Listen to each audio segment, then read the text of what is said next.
Hey, chat. What the hell's wrong with my lights? Hey, chat.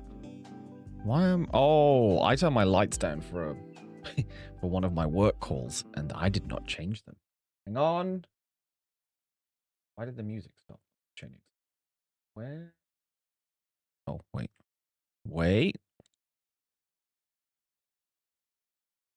Why did the music stop? Hello? Music? There we go. Weirded me out.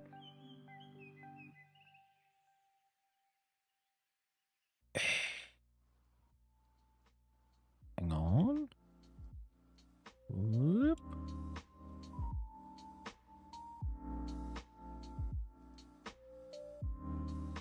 That's better. I nearly pressed stop streaming then to get rid of that window. That would have been a date. Go away. There we go. Hello, hello, hello, hello. It has been... Did I stream last week? I don't think I did, right? I was going to stream last week and I could not be bothered because I did not want to speak to people. So I did that as little as possible. But the everything is behind us. As of 6:30 last night, I lost access to everything work related. So I have no access to anything. I have no obligations. I wait out my gardening leave, as it's called, and try and find another job in these 3 months so that I don't have to struggle when it comes to, I guess, April/May. But, yeah. But that does mean, however, that I have a lot more time on my hands right now. I've got a lot of stuff to do. I got a lot of stuff to set up. I need to remortgage my house because looking at how much the Adobe suite costs, having not paid for it myself for a decade, yeah, I'm gonna need a new mortgage for that. You know, that's step one. But yeah, I think it makes sense to stream more. Because otherwise I'm just going to be applying for jobs and, you know, playing video games. Which, not a terrible way to exist. But I could play video games with chat, right? I don't need to just do things solo. Which is why I put up that, what's it called? The polls in Discord, which are actually quite interesting. I think they're still active. Yeah, it ends in 3 days. But like, it didn't, yeah, it didn't give me the results I expected. Although I did expect Friday would be dead, and Friday is dead. But I didn't expect one of the, although I guess Tuesday is quite often the stream that is least watched. And when you only have a few viewers, which is fine, then I noticed the difference that Tuesday, because, you know, I go from like 4 or 3 people. Hey, Painful, thank you so much for popping in to say that. I appreciate it. It is a end of an era, 100%, especially because, you know, it's not just me and a few others. There's 60% of the studio has gone as of today. So it is a big change for those left, and obviously a bigger change for those who were, you know, let out the door, as it were. But thank you, Painful Split. I appreciate it. I appreciate that you're hanging around, even when you're, you know, popping in from work. Did that not work, dear darling? What just happened? Why did that not... 2 seconds. Why are we... Are we not... No, he's here. He's yapping away. Why did we not change? Has the bot lost some... commands? Events? Channel rewards? Woo. Unpaused? Yeah. Edit?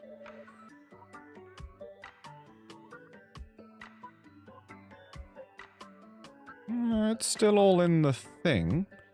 Do I have the web host connection? Why are we weird? Why are we weird? WebSocket settings. Ah, yes, we are not connected to the bot via the web server stuff. The WebSocket. Why? I mean, we haven't streamed in a while. That's how you break things. Like, not streaming. The punishment for not streaming is you miss multiple things and then your stream just doesn't work anymore. Let's see. Why are we not connected? Integrations, is it? I've forgotten what it... Yeah, there we go. 4, 5. It should be fine. Oh, this should be... this. And then I guess we can just change the password.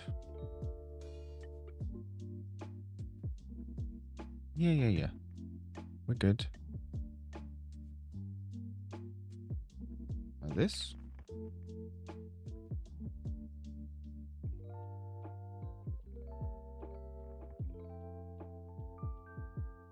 Hello? Hello?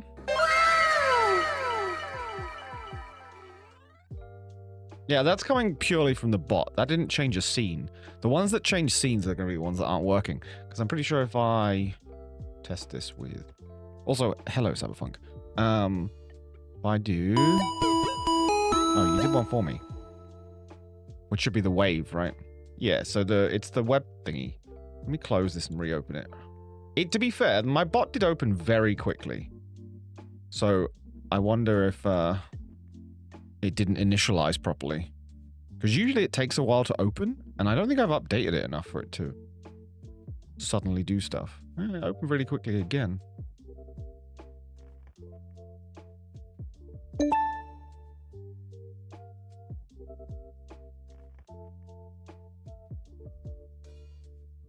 Why is it broken? To be fair, I hate the WebSocket stuff. Because it does this every now and again for no reason whatsoever. But it's very cool that it does it. And generally works. Who's this song? Oh, bloody me game.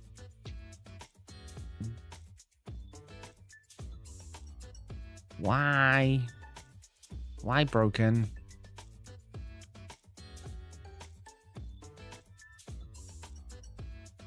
It is enabled. Maybe I can just do that and take out... Aha! I've made an unsecure connection. I mean, it's on the same computer, so I'm not particularly worried about malicious intent. Let's see if this works. Hey, there we go.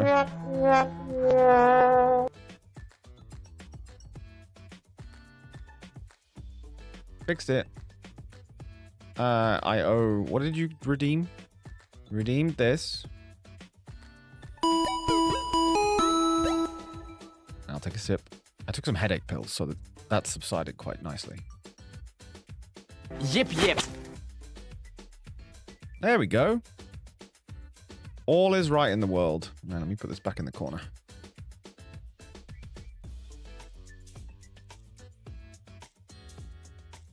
There we go. Well, thank you for the testing there, chat. We did figure it out. I like how clean the background is on this version compared to my real life one. I was going to do cleaning today, and then I woke up with a headache and just sat here. And that was fun. Did that just sound really weird, or is it because I only heard a piece of it?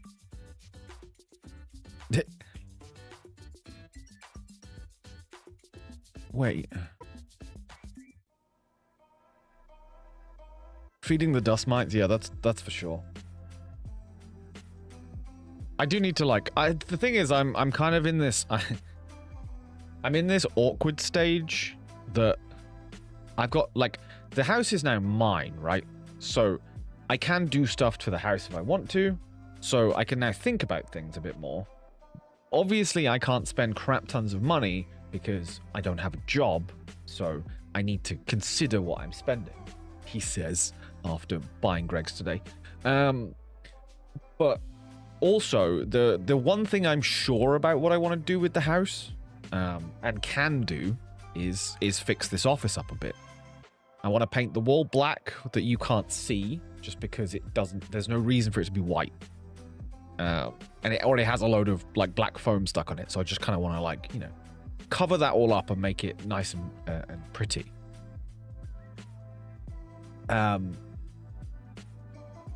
Do you own your house outright, or do you have a mortgage? Oh, no, I have a mortgage. I didn't. My mother did pass away and did leave me some money, but she was not that well off. She left me enough money to buy, to down payment on a mortgage, or whatever you want to call it. Deposit on a mortgage. It's essentially what happened. I'm a millennial, after all. But yeah, and I also want to get... There are... do I still have them?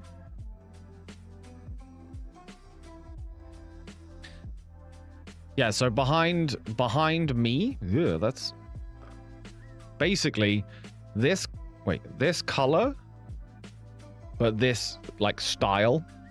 This thickness...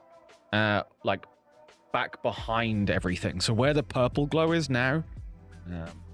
show you... Yeah.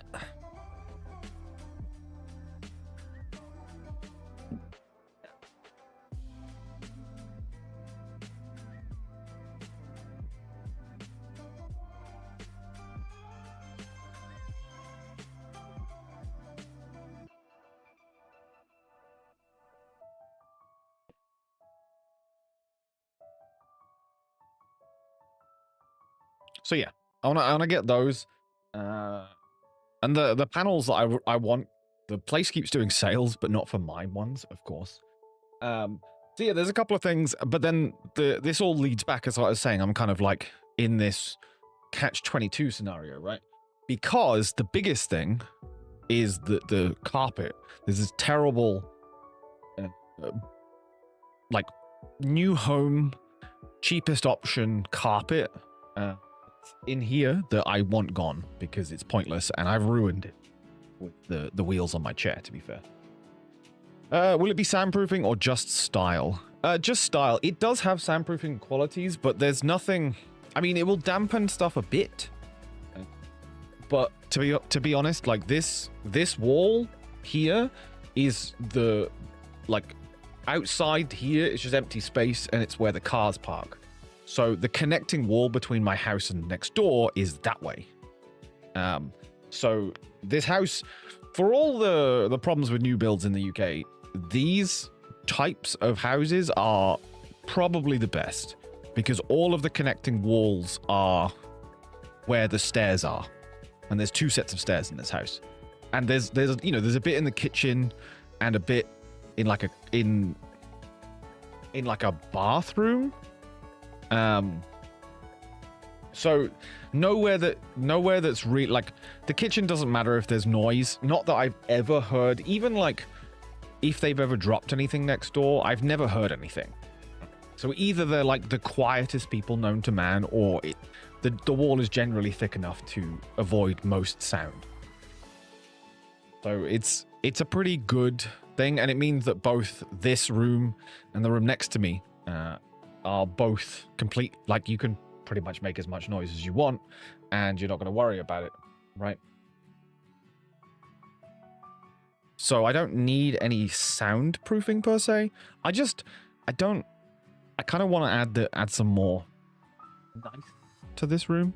And you know, Tom, as lovely as he is, was always happy for me to upgrade this house however I see fit in the spaces that I lived in. But for me, it was more like, well, I'm not going to do that. Like, I know he's planning on moving at some point. It probably would have taken a bit longer. And his partner and I got together and, you know, decided to take the leap, as it were. But it was always going to happen. So for me, it was like, well, I don't really want to invest in a rented room, essentially. Obviously expect the scenario to be that it's now my room. Don't get me started on new builds. Yeah. Yeah.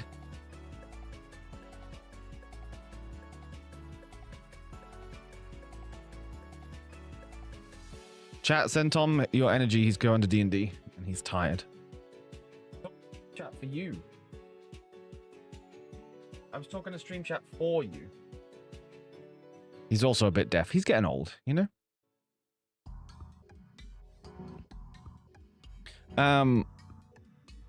But yeah, where was I? Oh yeah, like the catch-22 position is I want to change the floor. I want to do the wall and all the rest of it, but I don't want to do one piece and not the rest, because if I'm pulling out these shelves, I only want to do that once. Off just my work task. Have a good rest stream. Thank you, Painful. Thank you so much for hanging out. Hopefully we'll see you again soon.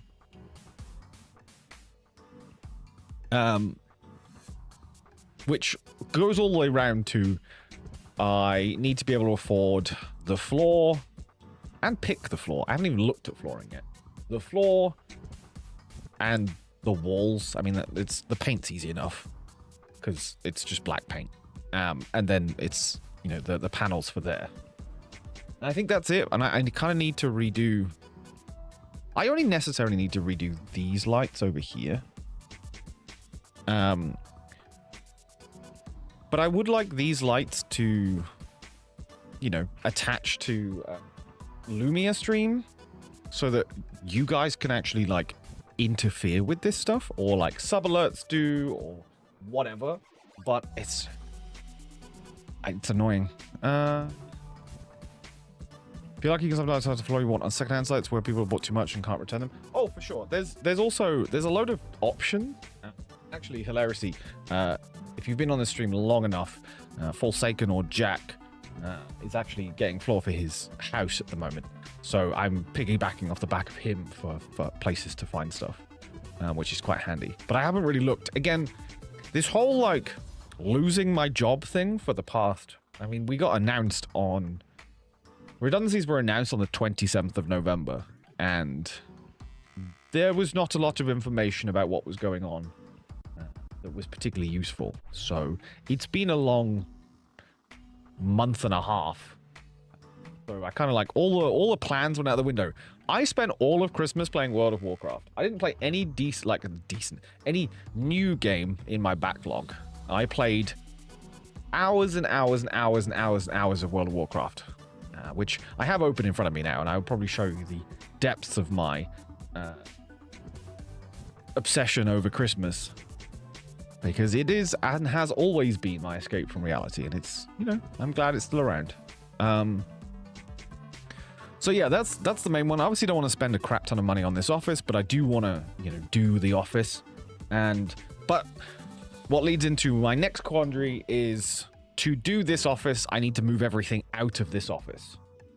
And to do that, what would make the most sense is to put it next door. The next door is where I sleep, and I could probably just about squeeze stuff in there. So if it comes to it, I can do one at a time. That way, but obviously it would be easier if Tom has moved out and upstairs the bedroom is now empty, and I can start, you know, putting stuff in different places. So yeah, it's like playing. Oh, what's those? Remember those little puzzles you used to get in like Crackers and stuff? Where it's like slide the pieces, like to make the picture. It feels like that at the moment.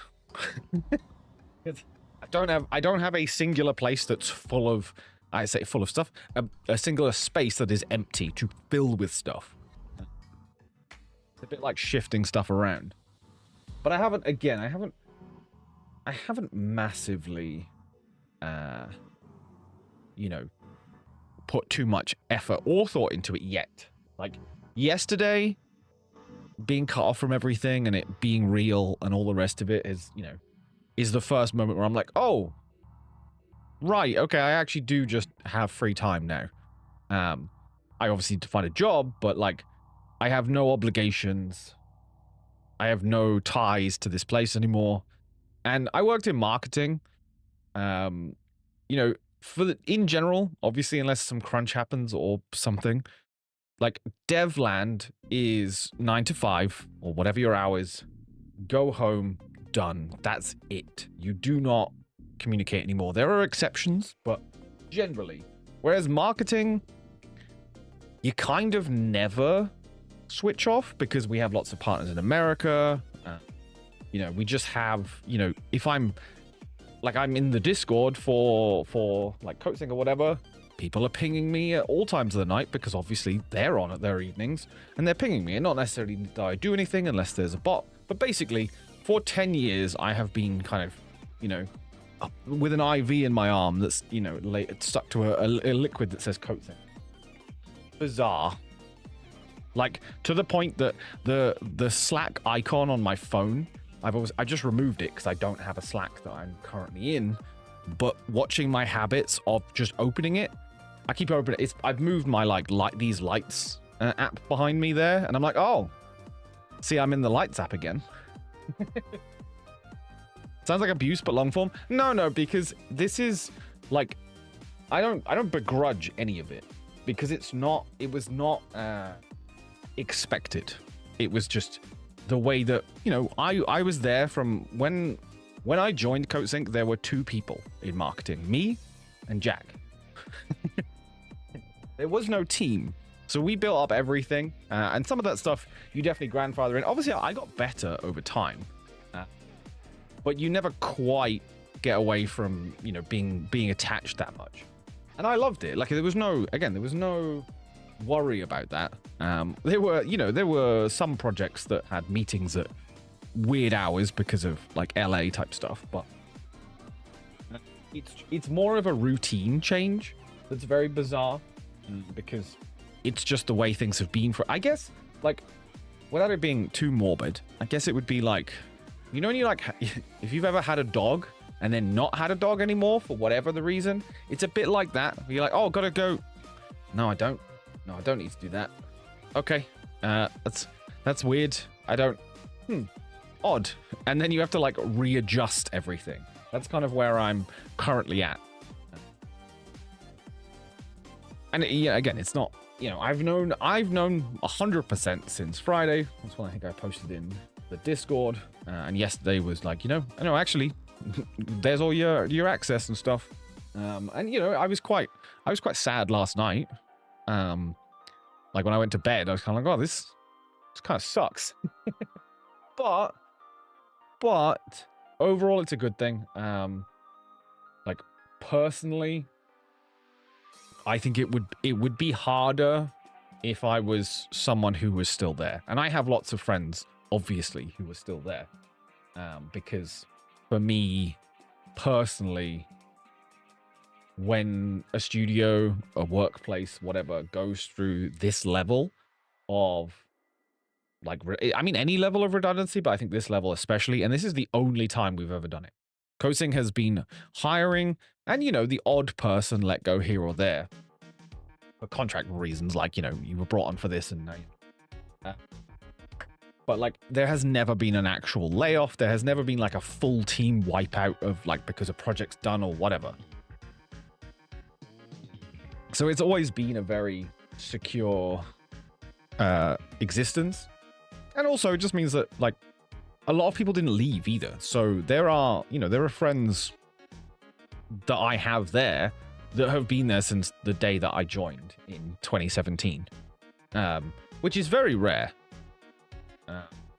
So yeah, it's a bit more like a family breakup than it is a workplace thing. And I don't like to use the word family when it comes to company, but I don't mean the company. I just mean some of the people who were there from the beginning. There's a bit of like, you know, oh, that's going to be weird not seeing these people anymore or speaking to them every day.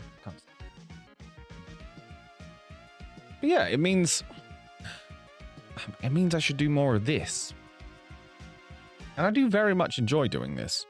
I will say that it's always a struggle to do it after work.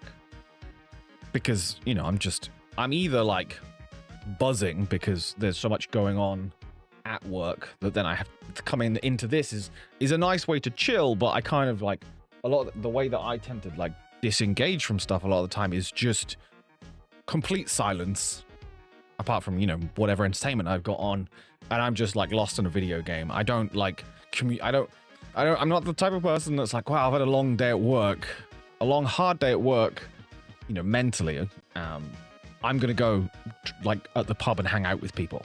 I am the opposite of that. In the sense of like, oh, I don't need my battery charged. My battery's like fine. I'm like, I've been speaking to people all day. I don't need any more. I saw some post, which I don't even know if it's true. It's scientifically, but I saw that there's, you know, a potentially recognizable, like there's introvert, there's extrovert, and then there's kind of like the omnivore version of that, which kind of like is a bit of both. That's me. I'm very much like I can be the biggest introvert possible. Ambivert, sure. You could be lying to me and I would know, so we'll go with ambivert. I don't even know what it was. I just saw, I was like, yeah, that's probably me. But yeah, like I don't need to like charge my battery that much. Like a very, very small amounts of social activity will, but I can also, like yesterday, I went for food and then we hung out in the arcade and I bought some One Piece cards. Like I can also spend an entire day with people. I mean, you know, I did events with Jack. Like you spend each and every day for a week to 2 weeks, like hanging around each other. Like I have no issue with that either. So I'm very like adaptable in that sense. But generally, if I'm like working, I don't really want to speak to people after I'm done working, which while streaming is different, sometimes it's like, oh, you know what? I don't want to use my mouth. I just want to stop talking, sit in a dark room and lose myself to a video game. But that's what I'm hoping the difference is now. You know, at least until the 10th of April. I mean, I might not have a job after that, to be fair, but you know, my time limit of 3 months means that, you know, we can see how it goes for 3 months, and try and get some longer streams in. I will not against you if a stream is just gameplay ASMR. Yeah, I mean, I do want to get a. I would love to. I still have not. I've honestly starting to stream just as AI. Well, starting to stream on my own, just as AI started to kick up, has made asset like searching really painful, because I have been looking for a PNG tuber, and don't get me wrong, they're hard enough as it is, because, you know, I am a bearded, semi-plain guy who isn't looking for an anime girl like PNG tuber. And like, I love anime girl PNG tubers, no problem with that, but that's not what my, if I'm not on screen and I'm not being silly with the dirt wolf, like that's not what I'm after. But I do want something like that for the days or the games even that I'm not needed as much on camera per se, and I don't have too much of a problem putting camera on all the time. But that is something that I want to sort out. It's just every time I find one, I'm like, oh, maybe. And they're like, oh, this art was, what did they say? This asset was, AI was used to help with this or whatever. And I'm just like, great, cool. Honestly, it kind of looked a little bit like it might have been, but I kind of hoped. And there's obviously been a few where I'm like, I can't risk it because it looks like it. And it could just be the unfortunate soul that the art was stolen from in the first place. But I can't find any details to show me where this artist is to know what else they make. The obvious one usually is they're either the AI art style, which everyone knows, or you go in and every single one is incredibly different. And it's like, that's not it. Like the Dirt Wolf that we have, the artist who does that, we very temporarily used a little program they'd made to do make your own one. But like all of their stuff is very similar because it's almost like they're made by the same person. But yeah, like this was a really long way of saying fuck AI. And in a more nuanced discussion, fuck generative AI. And like if there is a AI tool that wants to take all of my images and convert them into a different format and spit out all the different file sizes I need, resolution sizes I need for various projects and stuff, that's cool. That's not what people are trying to sell at the moment.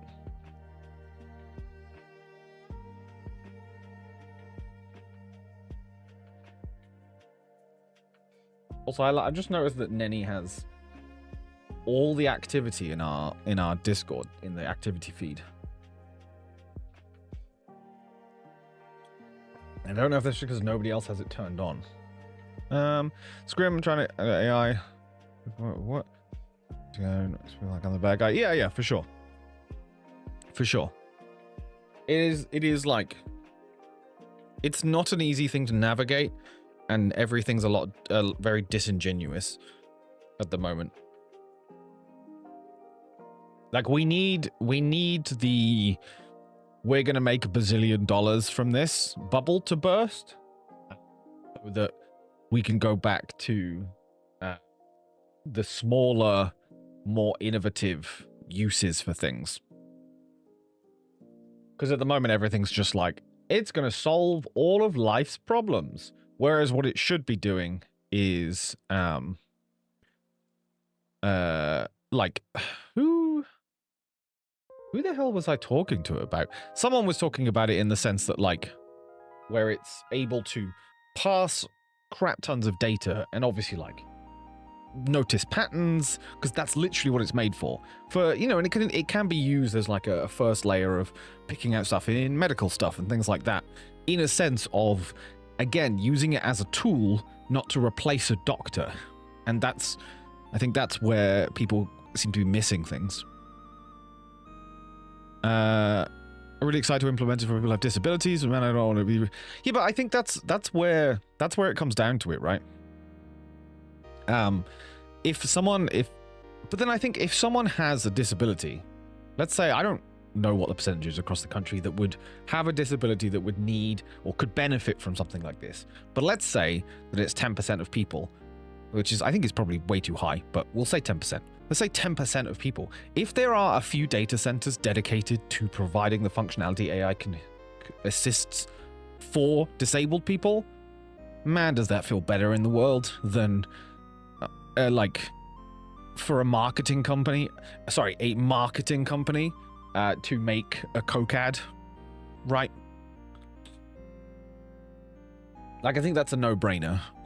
I think we will all take, like power plants, power grids, the kind of like big structure and stuff they need for that is kind of awful.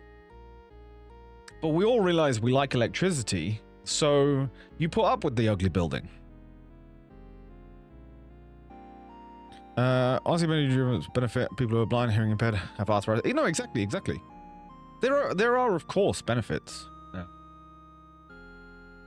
But the lack of guardrails, looking at you, Mr. Musk, the lack of transparency, the absolute, abuse of intellectual property, that stuff is where the problems start. Because, like, think about how much, don't get me wrong, AI currently wouldn't work in its current form if they did this, but think about how much easier it is to sell AI if you immediately say, like, oh, none of this stuff is using publicly available IP. This is all using, our library of stuff. And don't get me wrong, there are, depending on how that library was gathered, is another layer. But let's just say this is all stuff we paid for, knowing it was going to be fed into a model. Ta-da! Like, it solves like 90% of the problem. However, that's very expensive, and those kind of companies would rather give that money to shareholders, not to the people they're stealing from.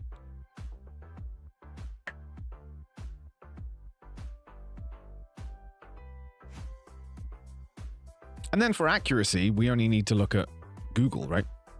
The Google AI, which I don't even use Google anymore. Just to say this, I now use DuckDuckGo. But the AI overview on Google shows you just how terrible it is currently. When AI in its current form should be able to be turned into an incredible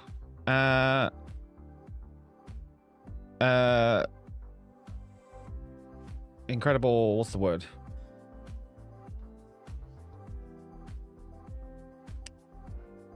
Like search engine, just make a good search. DuckDuckGo, the one powered by Microsoft and Bing, probably.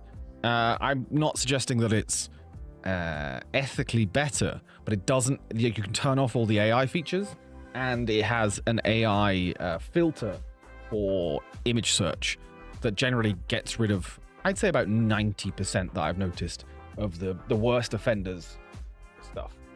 So yeah, I don't think there's a perfect solution. I just didn't want the AI overview and, as much as possible, AI images when I'm looking for stuff.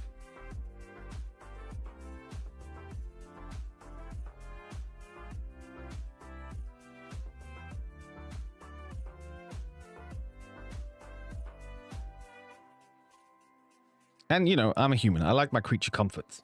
So we start getting ourselves too far down that rabbit hole, I'll find out very quickly the stuff I don't want to be using.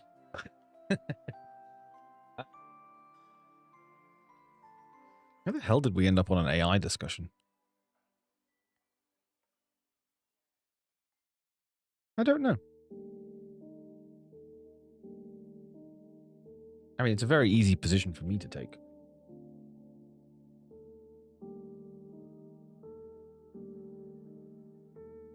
But I think, I think generally speaking, from what seems to be the case, it's not really working. I think ChatGPT is, in the sense of, people using it, but I think people are currently using it because, like hackers in Call of Duty, no one's stopping them. And it feels like cheating. And I think that's, especially for people who absolutely hate what they do, but it brings money in, right? And they're like, oh, well, I can just, write all of this stuff with ChatGPT. I don't blame them at all. But it comes on culture and a shift of things and expectation to be like, well, okay, we can automate this stuff, but like, do we want to? Obviously, if you're a shareholder, you say yes, but it then comes down to like customer satisfaction and all the rest of it. It's a complex thing. And obviously, hilariously, have you seen any of the chatbots that are put in for customer service and stuff like that, again, they're not ready, and they're easily broken and told to do crazy things.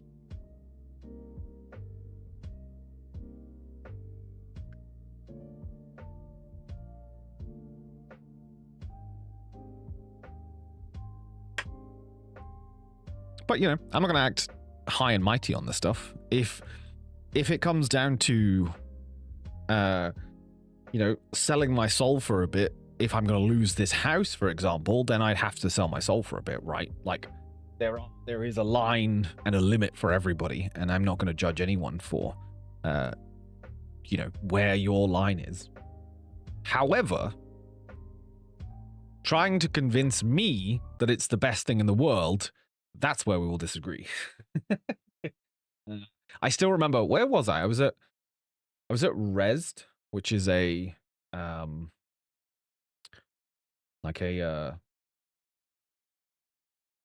gaming convention, like a small one. That doesn't exist anymore, I don't think. But there was some guy. What the hell was he trying to sell? I think he was trying to sell, or like sell the idea of, I want to say it was like a Steam competitor. I think that's what it was. I think it was like a storefront, but it was all powered and it was all Bitcoin. Like there was no, I don't remember if it was other currencies. I think it was definitely crypto. I think it was just Bitcoin. And like, obviously we were just like, no, thanks. Goodbye, mate.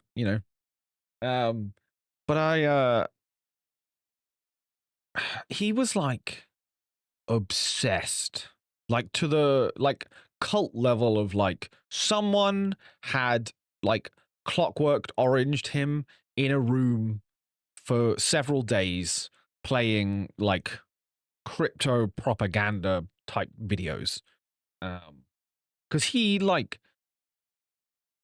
could not understand why we would be resistant to it, other than well, clearly you don't understand.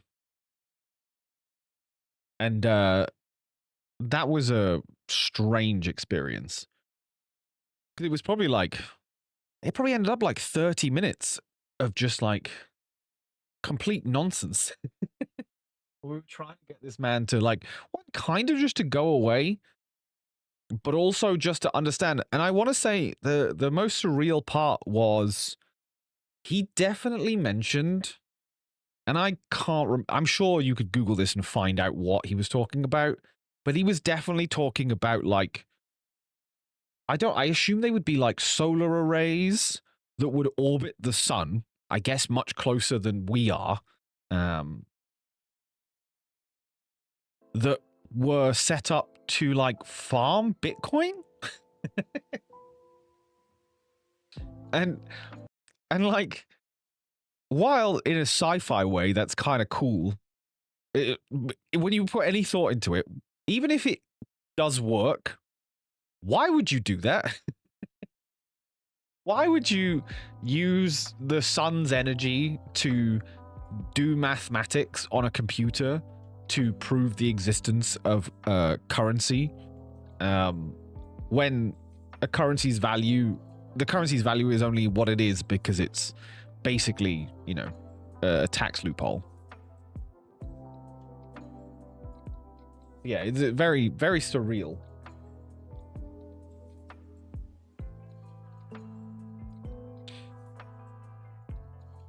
I think that's definitely the, like, thankfully I haven't done events.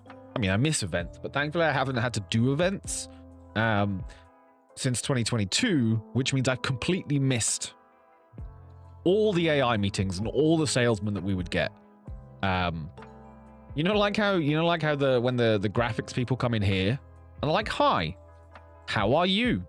And they do the real bullshit conversation for a bit, and I have to be like, is it going to be one? Isn't it going to be one? I need a button, actually. I need to add a button to my Stream Deck so I can just be like, just by the way, just in case you're going to do the thing, I wouldn't.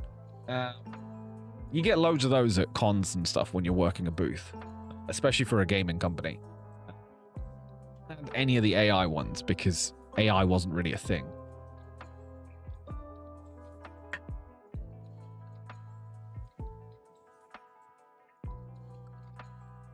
But we did get some crypto stuff. Not very often, actually.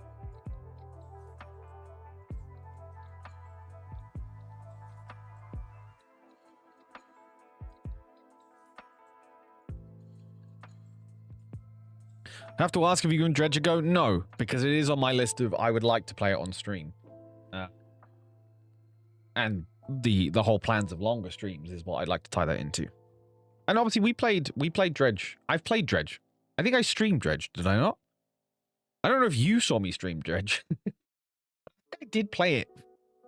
Like, I don't even know, was it this stream or was it like the Coatsing stream? I don't remember. I played Dredge. I bought it because I saw you stream. It was a Coatsing stream. Okay, so it was 2023. Jesus Christ, was it? Oh, I guess I can see when it came out. It was literally the day or the week of it coming out. Because I got given a key by Team 17.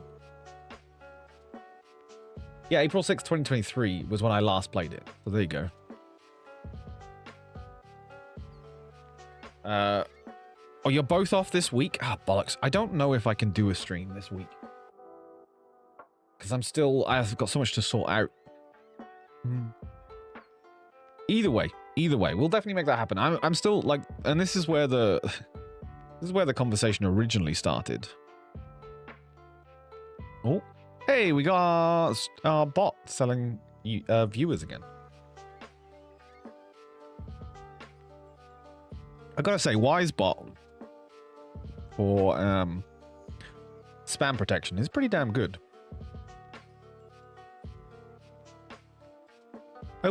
Right, are you seeing ads now, chat? No, it says they start in 3 minutes. Because that's something I need to figure out, because that broke at some point, and my timer is not correct. Cyberpunk, you're not subbed currently. When you see the first ad, can you just put something in chat or tell Dear Darling to? Because I'm just curious if how out of sync it is with what I see on my end, because it's definitely out of sync. To the point that the bot timer that I have up is already out of sync because I had to like fake it because the trigger on the back end does not trigger at the same time. So the bot would say there are ads going and then there isn't. But for me, it says ads will start in 3 minutes from now. So we'll see. Yeah, so the whole stream situation. Like, I'd like to stream longer.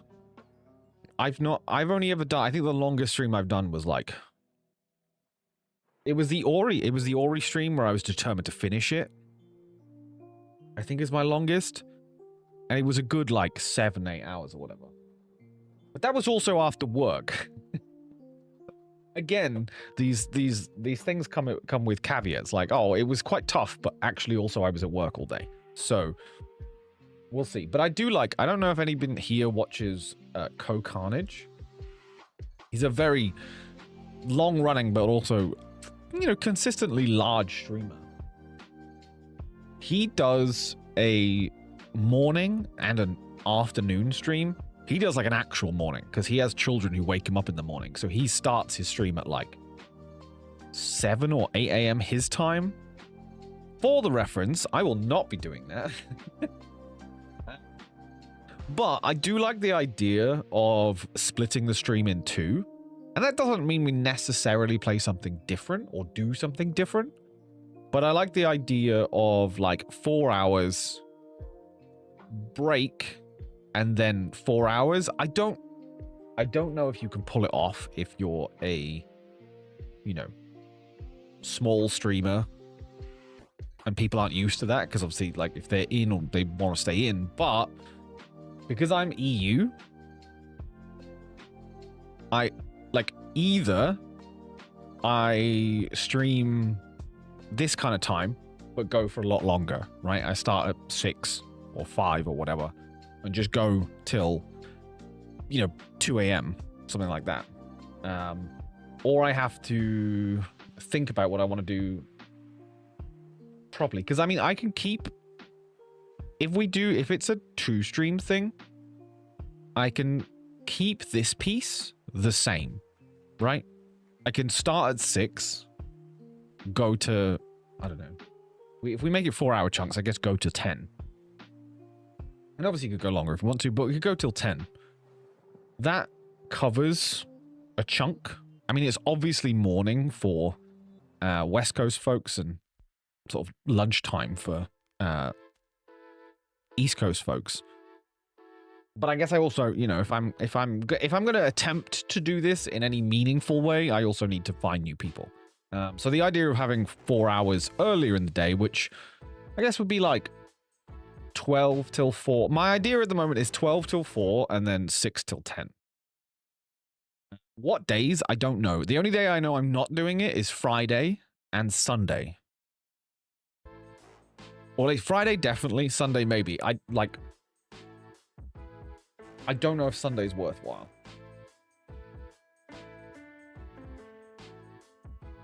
But then I don't know what day. Like Friday is curry day for me, and it's like my end of the week marker. I appreciate my weeks are no longer the same as they used to be, but I like that routine. But yeah, Monday. So okay, it now says ads are running. Are ads running? That is the golden question.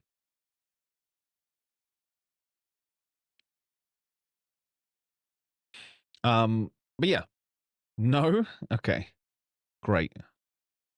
And now they are. Okay, that's fine. That's not too bad. That's not too bad. So they are running. I think I turned off. Oh, there we go. Ad break in progress. All right, so it's synced back up-ish. That's close enough. I can deal with that as long as it's roughly correct.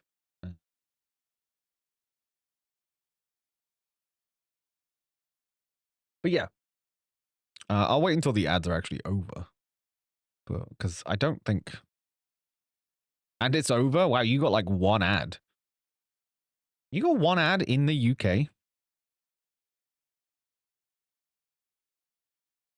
Okay. I mean, I was gonna say, I was gonna make a joke and say that explains why I don't get a lot of ad money, and I was like, well, I don't actually physically have enough viewers to get like meaningful ad money. That joke doesn't land.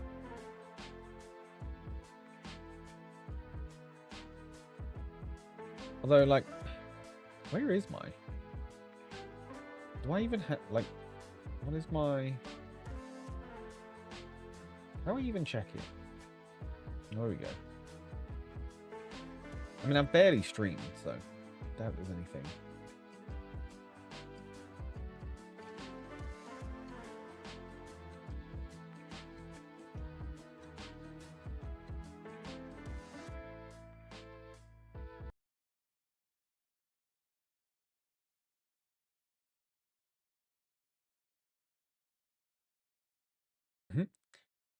Oh, 8 cents in ads. I don't know where's that from? The last 30 days? I don't know. Hey, Nenny. Happy Tuesday. Oh, it is Tuesday. Days of the week have completely lost meaning to me.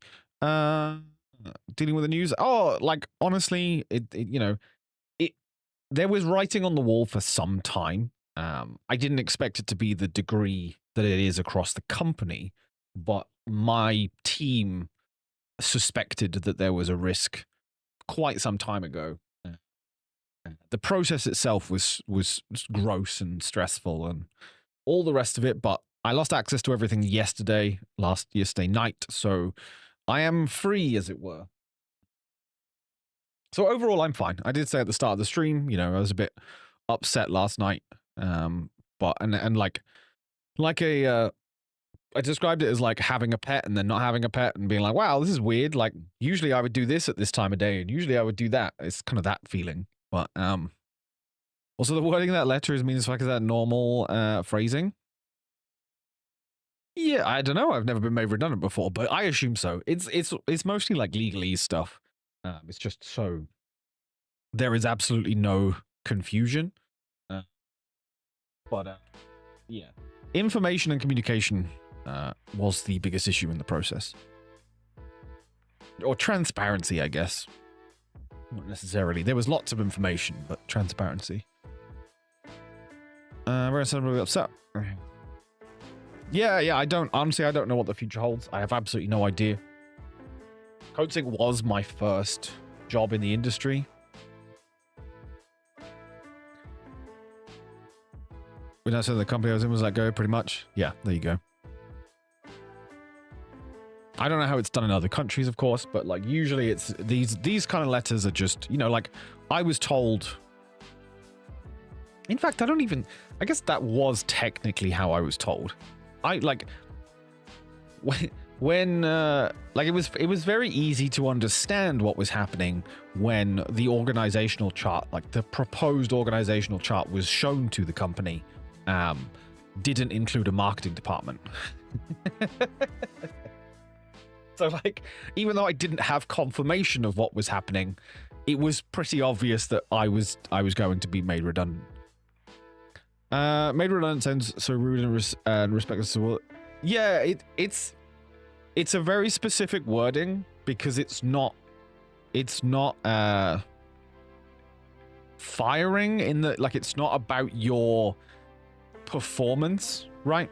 It is the role that you're in. So in my case, it was creative services manager. The role that I do is being made redundant, which means the company can never, well, I say can never, they cannot hire someone in that role. I don't know if there's a time limit on that or whatever, but basically they can't use it to fire someone. Like, they can't be like, oh, we hate Cal. We're going to fire him and like by making him redundant and then get in somebody else. Like, they now cannot have another person in my role. It only gets more complicated when it comes to like teams, like who, there is only one of me in my position. So they just no longer can hire someone with my title, essentially. It gets more complicated and more stressful when it comes down to, like, you know, junior programmer or something, because then you're up against everybody in junior, like everybody in junior programming has to be made at risk and then scored and all sorts of stuff.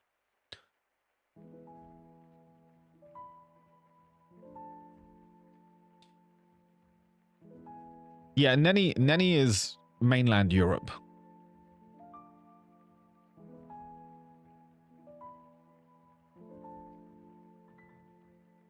So I think most of Europe is actually better, quote unquote, about this process than we are.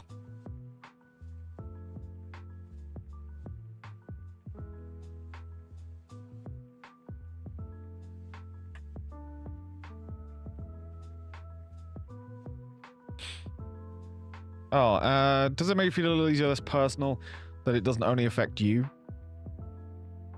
Yeah. I think it's definitely, in terms of the way that I feel about it, it's definitely easier to process when my entire team was removed, right? Which, like, oh, you just aren't going to have marketing anymore. So we're all gone, right? There's no question about it. There's no issue there, per se. I imagine it's 10 times harder when you are, or 100 times harder when you were one of, for example, junior programmers. There's 6 of you. You're all made at risk. They get rid of 3 and keep 3. So you are scored and weighted worse than the others, even though it doesn't necessarily come down to your ability per se, but more what they need in the future, what projects you're on that they're maybe going to continue. So they want people they don't have to train up for this project and all the rest of it. So it's even then, it's not necessarily about skill, but it's obviously much easier for your brain to twist that into I'm not good enough versus what I had. Which is basically like, you know, we don't have any more, we're not publishing anything anymore. We won't have anything for you to work on. Goodbye, you know, pack up your things and leave.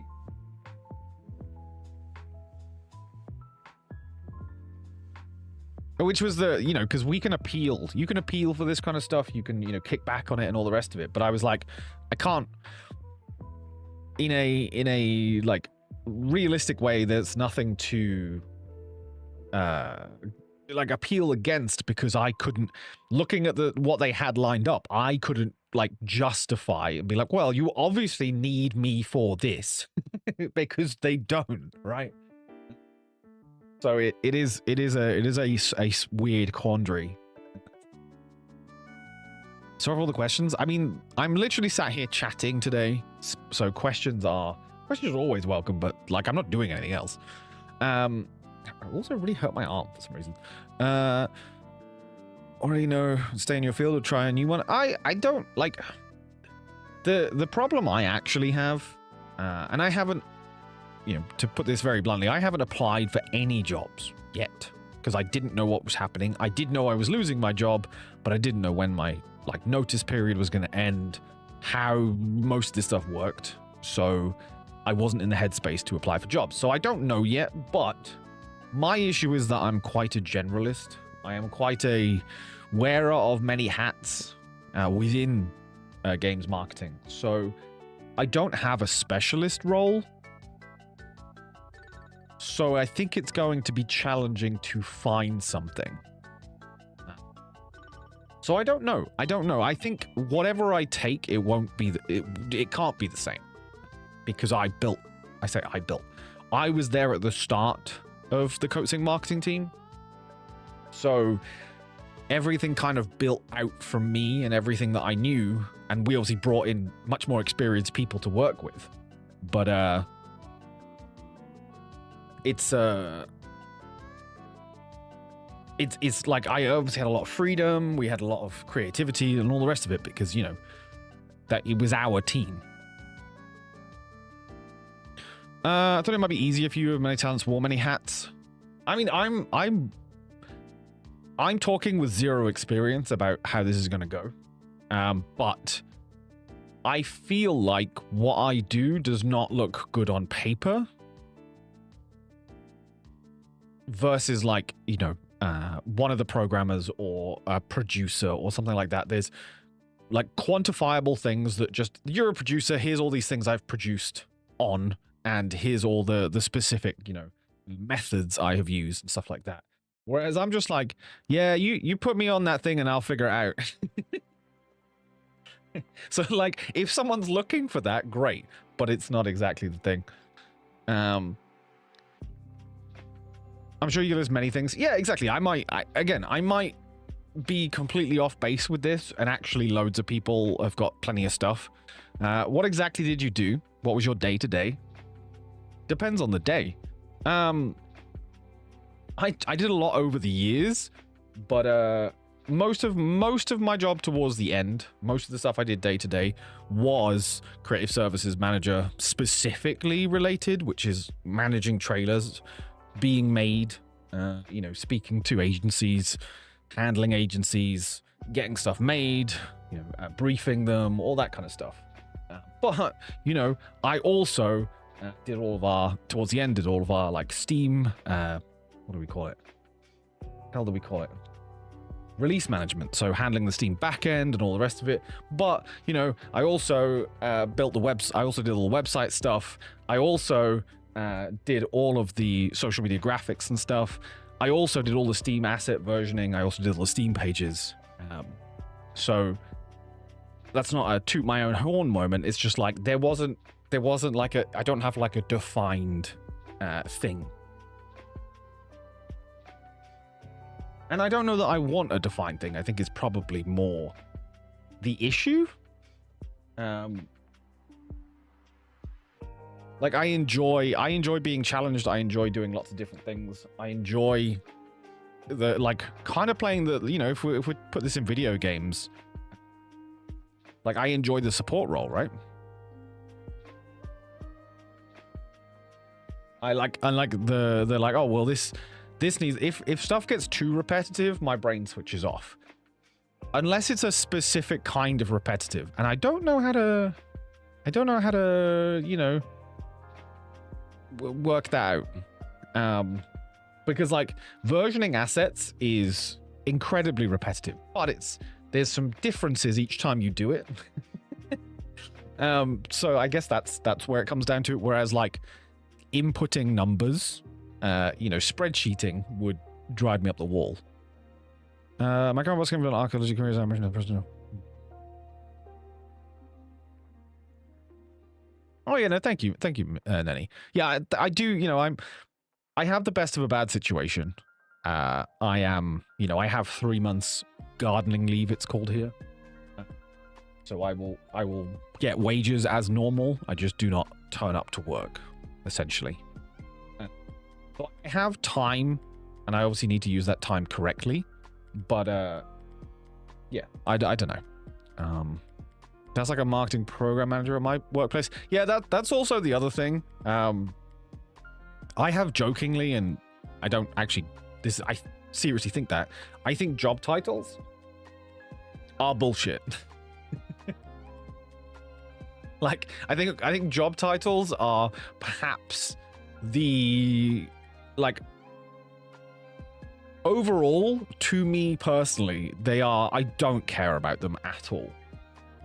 Now, do I understand why people do? Of course. But I can't stand them. Usually because describing, it's like, I think it's specifically because of where I work and what I do. There's not a job title. There's no job title that sounds good or seems right. Whereas like if you, again, I'm going to use programmers as an example. If you are a junior programmer at some software developer, it's kind of, you're just, you know, not quite as good as these guys, a little worse than these guys, right? It's kind of a, you know, self-explanatory.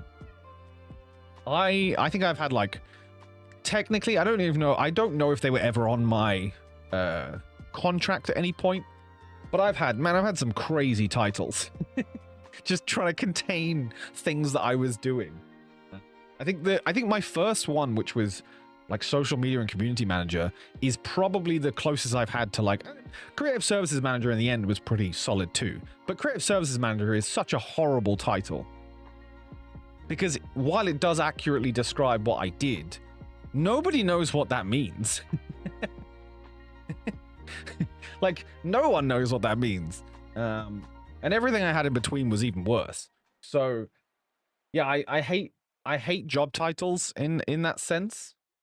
And the other sense I hate it for is obviously I very much dislike when hierarchy in a sense is used because they've got a wanky job title. Like I don't have much time for that. I'm going to talk to you the same if you're, you know, if your job title is really long or really short. I don't care.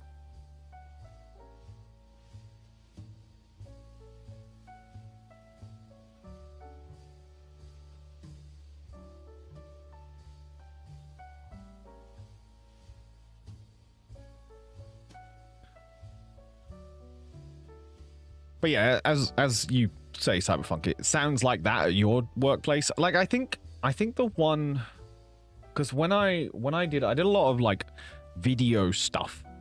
You can still find them somewhere, I think. Back in the day.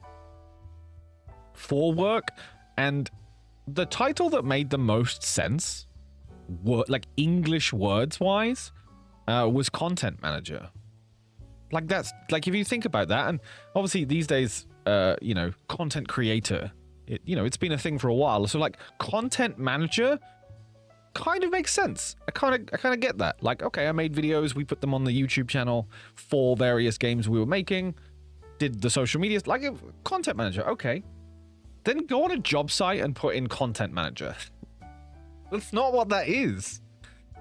So it doesn't make any sense. They just don't make any sense. So I think I just even on Slack I put like I had my job title as like insert title here for a while because I don't know.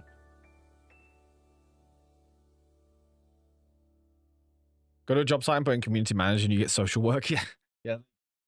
It's why it's just very funny because obviously like realistically they're all just made up. There's no rule by it. They're all just made up, and eventually some of them stick to the point that people they like understand from job to job.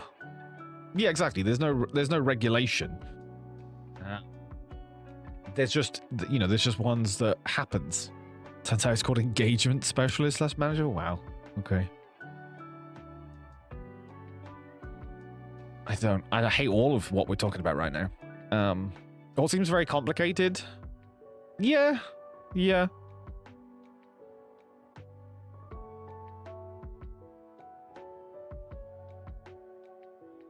yeah, it is what it is. It's fine though.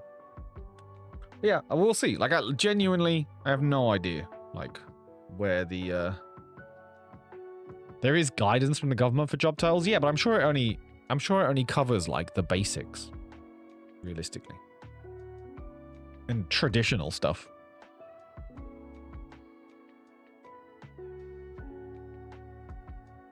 But then even, what does guidance matter if 20 companies use a certain title and everyone gets used to it that way? That's how it comes about, right? And we end up with this scenario again.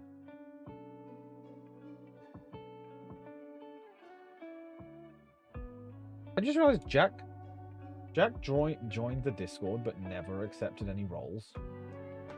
I'm just gonna insult him briefly.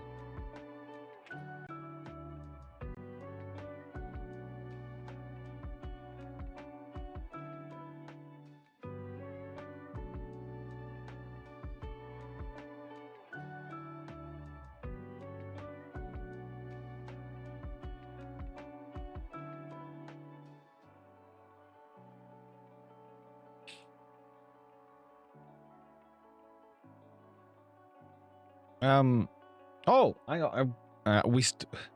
The arcade near where I was sells One Piece cards, and we were there for like an hour.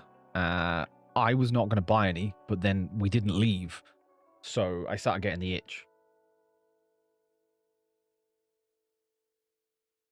And also, much to my dismay, One Piece cards are becoming the new Pokemon cards, i.e. scalpers are buying them. Like, no one cared. Suddenly they do. And while I was like, I've been there multiple times and never seen another soul buy cards. I stood there talking to the guy for 20 minutes last night, and they must have sold 15 to 20 boxes of cards of older, worse sets, but nevertheless, scalpers looking for a hit. And I was like, great, good. Means I can never collect these cards anymore. But in a kind of like spite purchase, I bought some singles, like single packs, just to see if I could get anything. Like, I was trying to plug some holes in my sets. I didn't realize I bought some for sets I don't actually own yet, but neither here nor there. But yeah, I tried to see if I could get a hit. Just like, I was like, come on, give me like anything close to what they were looking for, because it'll statistically mean that the boxes were worthless. Like a good chance that they didn't get anything. I didn't quite get that, but I did. So I spent about 30 English pounds on packs last night, and I did get one incredible card.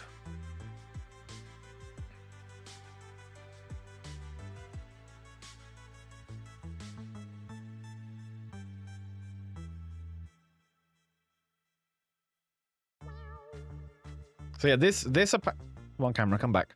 This is apparently about 120 euros. So like, money wise, that worked out. I don't care, but like, it's super pretty. Very nice pull considering I only had about 6 packs. So that was fun.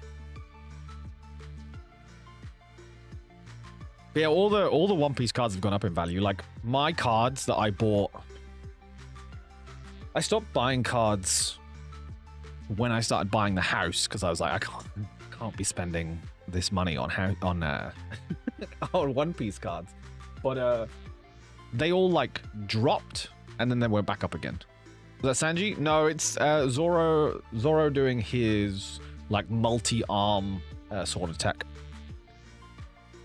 Investment. Yeah, I've got like, I think that might be the most expensive card I've got, but I think a lot of my cards are like like, I've got a few 80s. I think I've got something that's about 100 euros, I think. But I had nothing. I looked through everything. I'd basically, if you don't have the manga panel cards, then you're not going to make the most amount of money. And I've never had a manga panel card drop. I would like to, but there's just no way to buy. Like, I was looking them up last night, and I'd love to do a pack opening on stream or whatever, but there's just that you can't get them for the RRP anymore. Although the guy at the shop last night did tell me that if they do a set, like there's a set coming out in April, they actually start selling them a week before street date. Obviously they're official, so at the registered retail price. So it's tempting, but I really can't be buying One Piece cards when I've got a house to sort out. Which is stupid, because realistically, if I just stopped buying as much takeaway food or that kind of stuff, I would be able to afford it. For now, anyway. But yeah, going back to stream times, I think, like I said, I would like to try and do a split stream. I think that would be fun. And I'm going to need to start, if I do 4-hour blocks, I'm going to need like a 2-hour timer so that we all get off our butts and stretch for just a couple of minutes. So yeah, there's a lot to figure out. I've still got the branding to do. I don't know if you remember, we did a stream like months ago where I was messing around with the logo. I haven't touched it since then. I need to sit down and do that. I want to redo everything that's on the stream now, try and figure out the branding properly. Because if we're going to do this, I'm going to have to do clips, and I'm going to have to incentivize some of you to press exclamation point clip on my stream, so that I can find clips and do stuff. So yeah, lots to figure out. It's already so pretty. It is. I like what there is now, but I do want to like figure it out. We're getting there. Like, obviously I have the wonderful emotes from Tough, but my actual stream setup is not where I want it to be yet. Again, close, but not there. I'm probably going to go for a like brighter purple and stuff like that. The problem is, this whole thing comes down to the fact that I'm like a child that is in between two styles.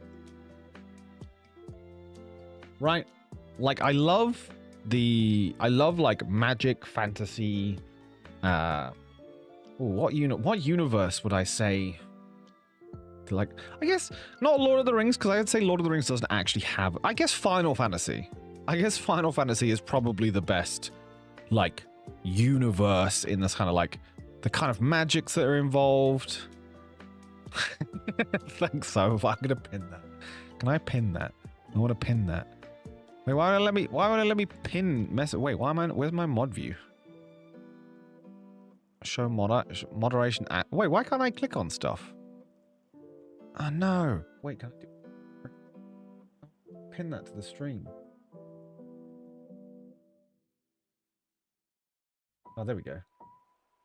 Boom.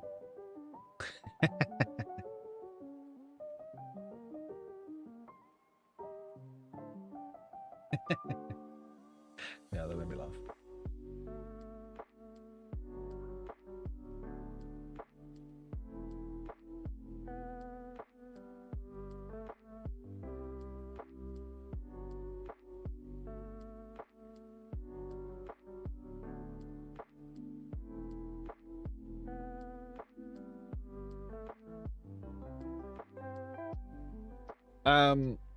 Oh, you threw me off now. I forgot what I was saying. Oh, yeah. Like, Final Fantasy is probably where I would sit in terms of, like, fantasy universe. That level of magic use, the visibility of magic. Like, I think, like, Lord of the Rings is incredible as a fantasy setting, but it is quite grounded. Realistically, it's quite grounded. You know, in the wizarding world, despite issues, I've never been that like enthralled by since I was a kid and read it. So it's definitely not like witches and that kind of fantasy. Definitely more like full Final Fantasy with like elves and all kinds of races and stuff like that. Because I'm the type of person that's like, well, I'm not going to play a human in a video game. Why would I do that? But I also really fucking love Cyberpunk. Like that kind of like glitchy digitally stuff, which Marathon, I don't know if you've seen the Destiny game, which has had a myriad of problems, although it actually looks quite good at the moment. Like that kind of style is really cool, but it's also, that stuff is like too industrial and ends up very like, because it's not sci-fi. I wouldn't put it in the same category as like sci-fi, but it's very futuristic. So I kind of like I think the closest term I found is magic punk, but then I realized what a lot of it is kind of close to Wildstar. And I know Nenny at least knows what I mean by that. Like Wildstar is actually quite a good middle ground of like, oh yeah, big swords, but also magic, right? I think Wildstar also skewed a bit towards tech versus fantasy, right? Because there's the whole thing that magic is just science. But when I'm talking about like fantasy and magic stuff, I do like a chunk of no one knows, right? Like, the Star Wars thing is the midichlorians or whatever the hell they are. Like, that's too much. Like, I don't want that. I like, it's why I love Nier. And I would say, like, a lot of video games have this. I think even, like, WoW really kind of has a lot of it. Like, the mystical stuff. Why does that work? We don't know. I think that's good. I think you need that. So, like, unexplained stuff is what makes magic, right?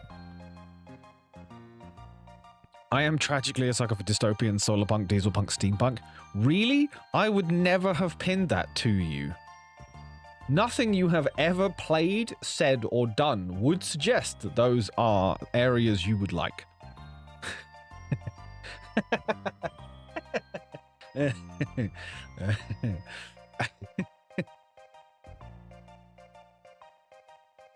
I didn't deserve that. I mean, it wasn't a mean thing, but it was literally like you said 3 words there about genres, and then the next thing you could have put, the next thing you could have put was, oh, and by the way, I just finished a run of Frostpunk.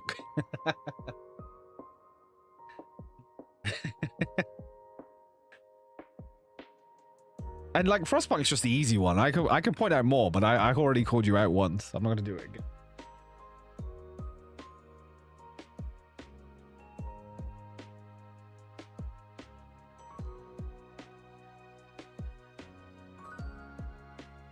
I mean, no, we're murder hovering in BD3. You mean BG3, I assume. But yeah, but hang on. You don't get to. No. You don't get to pull up a game that doesn't really have those kind of genres in it. Like, it has a bit of tech, I think, but not. Oh yeah, it kind of has a bit of magic tech, but no, it doesn't really have those shapes in it. A little scared to look at my Steam game list now? Yeah, I bet you are. But it does, because I want an artistic class that doesn't use magic. Yeah, but you're trying to... Okay, but you're trying to put your influence on the game, right? Like, there isn't... You can't do that in the game currently. Maybe you can. There might be enough tools. But I wouldn't put... If you were talking about the genres that you were talking about, I wouldn't put BG3 in there. Why have I been disconnected?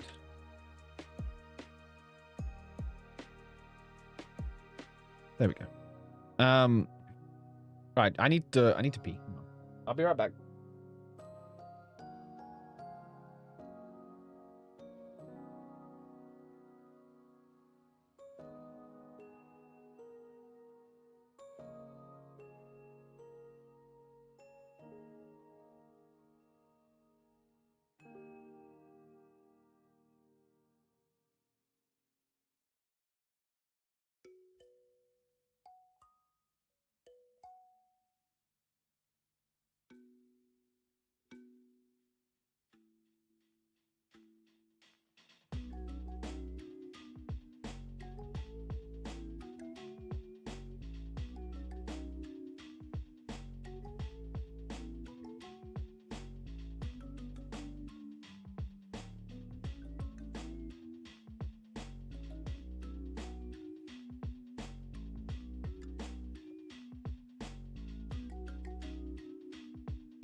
Back. Apparently someone added guns to BG3. Yeah, I believe that. But again, adding mods or adding things to shape the game into genres and things that you like is not the same thing. So you don't get to use BG3 as an example of either it doesn't have this stuff or I've made it have this stuff. Just use the rest of your Steam list.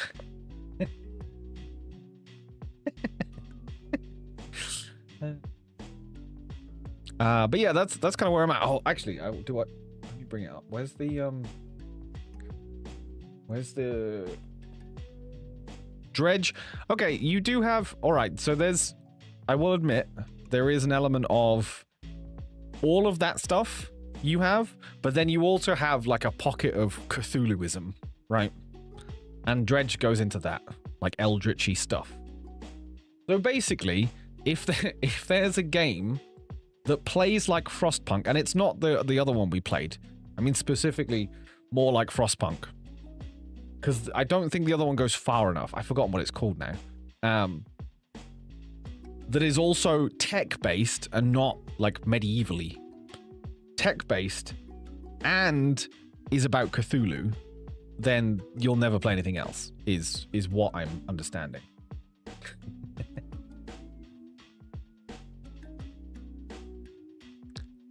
Cult of Cthulhu, yeah. I think that's the direction, but it's not far enough for what I was describing. Oh, I went to my videos. I don't want my videos. I wanted to look at my history because it's in my history. Where is it?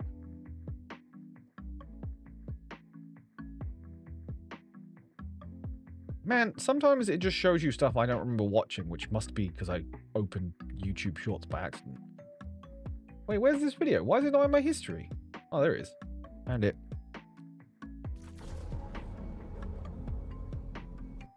I don't care about the sound. It's not important. I guess I'll do. But this, though, chat, again, whatever about the game, but like, mwah, everything about this is delicious.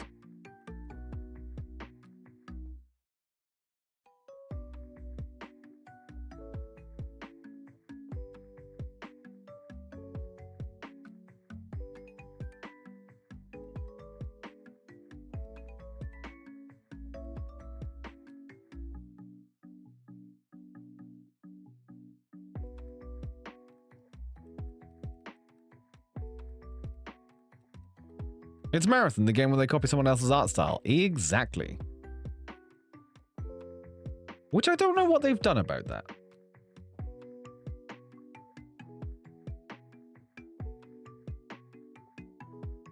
But yeah, that stuff, like, that's a good example of the stuff that I like, but it is too like corporation tech stuff. Right, like it's because even Cyberpunk, like I love the Cyberpunk aesthetic with like the augmentation and I guess I have a fascination with the sort of, you know, humans not looking quite as human-y. It's kind of cool. But I would always shift that more to a kind of Magitech style. But when I say Magitech, you think of Final Fantasy, and I wouldn't say I love magic tech. Oh man, it's really hard. Techware, cyberware style is great. Yeah, exactly. It would be kind of, I can't even think of how to mash it up really. It would be, I guess if you had like high fantasy on this side and like tech cyberpunk on this side, it would definitely be much closer to this with a hint of this. I also realized that they're just two hands and you don't know which one's which if you weren't looking at the screen.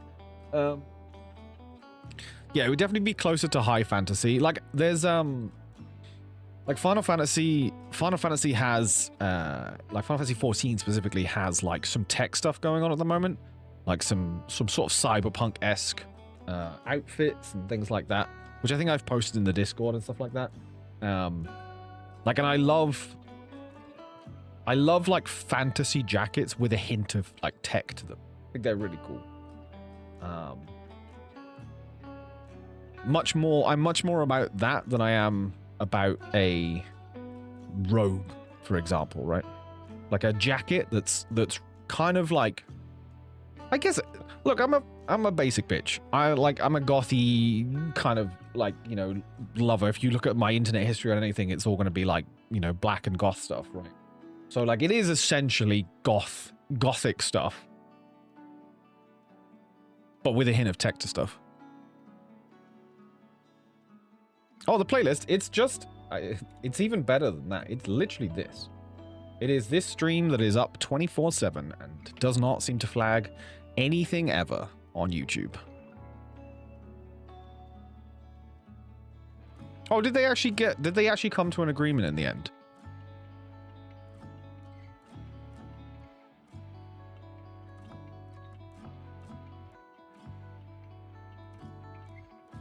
Like I will say, and for the moment of this this what I'm about to say, I'm putting the art stuff to the side for 1 second. They like Marathon put out a video, like I don't even know if it was a week ago, whether it was last week or the weekend. But there was a video explaining how the stuff is going to work in Marathon, like the classes. Dude, that is the best video I've seen on Marathon outside of the cinematic, which had nothing to do with the game. Like it actually was like, wow, this actually seems like a really interesting game, and has at no point seemed like that up to this point. I think they got rid of the, I can't remember, because to be honest, I fell off after all this like bullshit with the art. But I think it was originally character based, and now it's kind of more class based, which may just be a communication thing and not necessarily a gameplay overhaul. I think to make more sense, like the statue that I just put on stream was the thief, which I think was a character before, right? So I think that may just explain, but there's some cool stuff, because like I like the idea of an extraction shooter, but I have just never cared enough to get invested in one. Arc Raiders, like, was close. And again, we're ignoring the AI voice stuff because I'm just trying to like talk about the game itself. But one, I don't hugely love the aesthetic of Arc Raiders. So like the cosmetics don't appeal to me very much, which sucks. Because that kind of ends up being the thing, right? And like I end up not really wanting to play it that much, even though I really enjoyed a few hours in the beta. Sounds like they're trying to replace Destiny 2. I don't think Marathon can or will. I think if they're not working on Destiny 3 right now, it's because Sony's just basically like canned it. Hard to replace Destiny with that unique art style. Do you mean hard to replace Destiny with the unique art style that is Marathon, right? Oh yeah, no, Cyberpunk, that is really good. Like the aggression-based matchmaking that has been the term that's being coined is a great option. Or Destiny's unique art style, yeah, fair.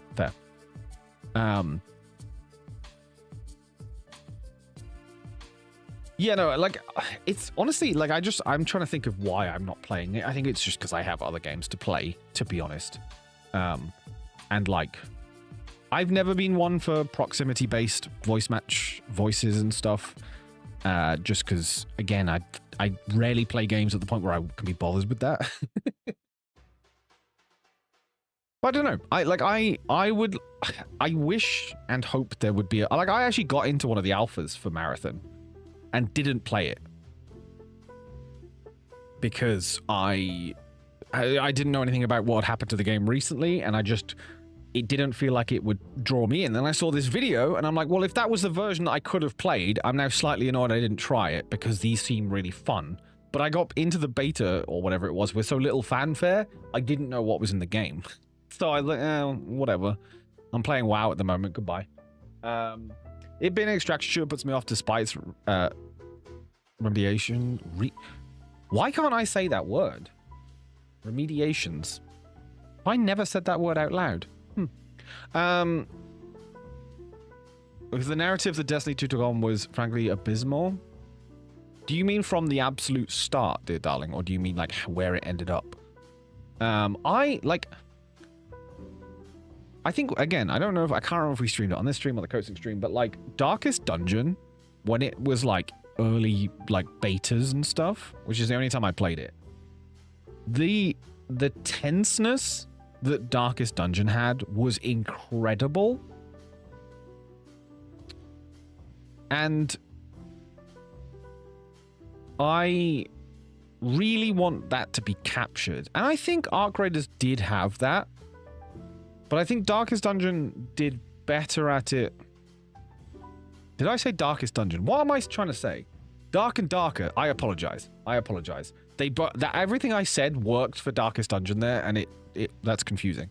But I didn't mean Darkest Dungeon, although Darkest Dungeon incredible. But Dark and Darker, like the premise of that was really good, but I think it's because the PvE stuff was crazy overtuned.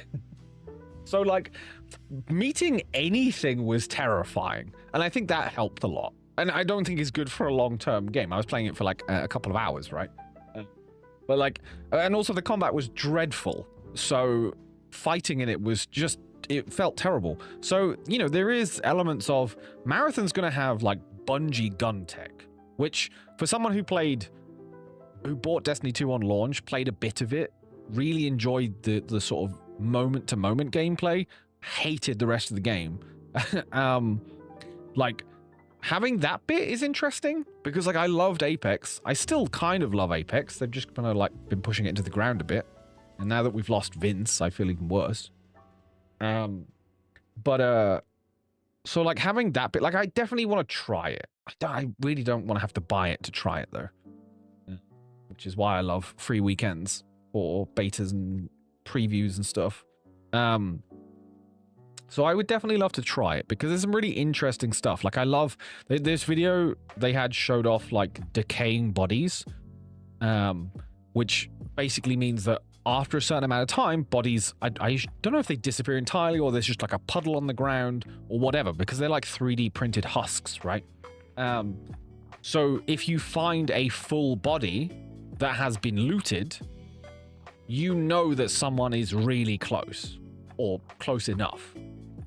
Versus just finding a room full of like loot boxes in Apex, for example. You're like, well, a big fight happened here, but you don't really have any way of knowing, unless you've got a certain hero that can see that stuff, like how close the people are. So I love that kind of idea of stuff, and they had some really cool abilities in the video. So like it genuinely, for the first time since the cinematic that's obviously made by one of the people who did Love, Death, Robots, which was incredible. I was like, oh, actually, you know, that's kind of cool. And I feel a little less bad for you know, being mildly excited because apparently they've come to an agreement with the artist that someone at Bungie definitely stole stuff from. And I guess it must be decently high up for it to become close to the kind of style of the game itself.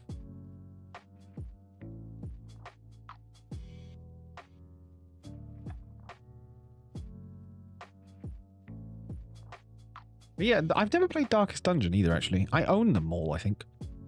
Still never played it. Terrible. Terrible, terrible, terrible. Oh yeah, do you want to see how bad my WoW obsession got? So, like, to put it into perspective, I think my screen's yellowed at the moment, but I don't care. Second one isn't all that great in my opinion. I've heard a lot of people say that, unfortunately. So these are my like main characters. My druid was my main for a lot of Dragonflight. My demon hunter has been my main all the way through this last expansion, so they're about 18 months an expansion, right? This is just because she's cool. Genuinely, because Shadow Priest, Void Priest is just such a cool idea. I haven't really played them. And then this is supposed to be my healer. I've not really played her that much because I just haven't got back into healing since like years ago. However, what I need you to understand is that realistically, these are pretty much my only characters. Oh wait, this has moved again. Wait, I need to hide you. Go down here. I got some dump. Over the course of Christmas, don't get me wrong, I could level these very quickly. I have made a character for every spec in the game. And I leveled all of these bar like 2.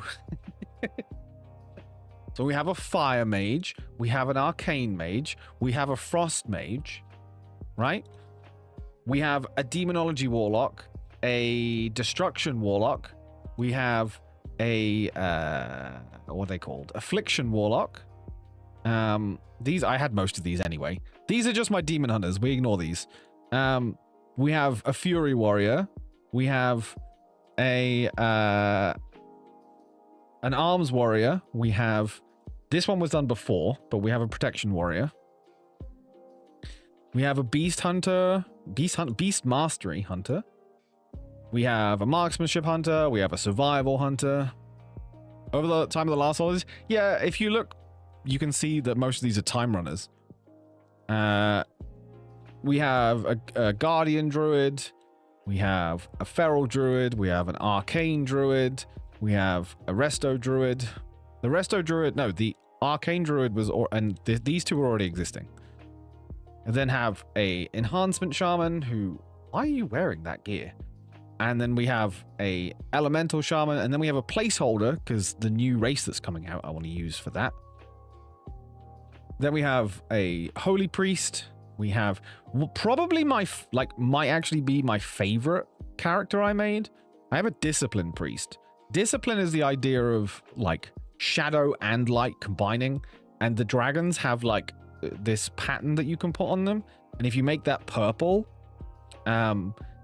it ends up being this, like, it looks like the shadow is kind of taking over this very white and gold dragon, which I thought was really sick.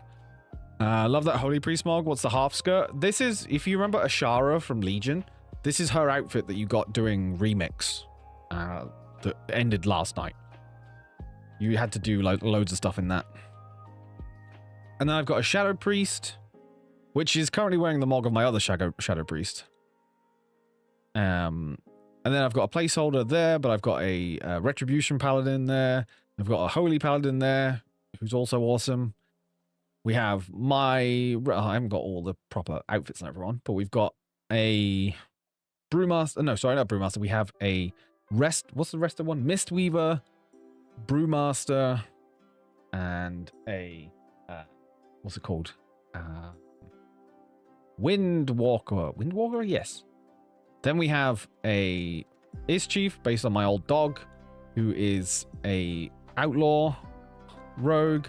We have the poison one, assassination rogue, and a subtlety rogue. Then we have a blood death knight. We have a unholy death knight, which theme wise I thought was really cool because Bonsomdi is the Zandalari like god type thing, and he's all about death.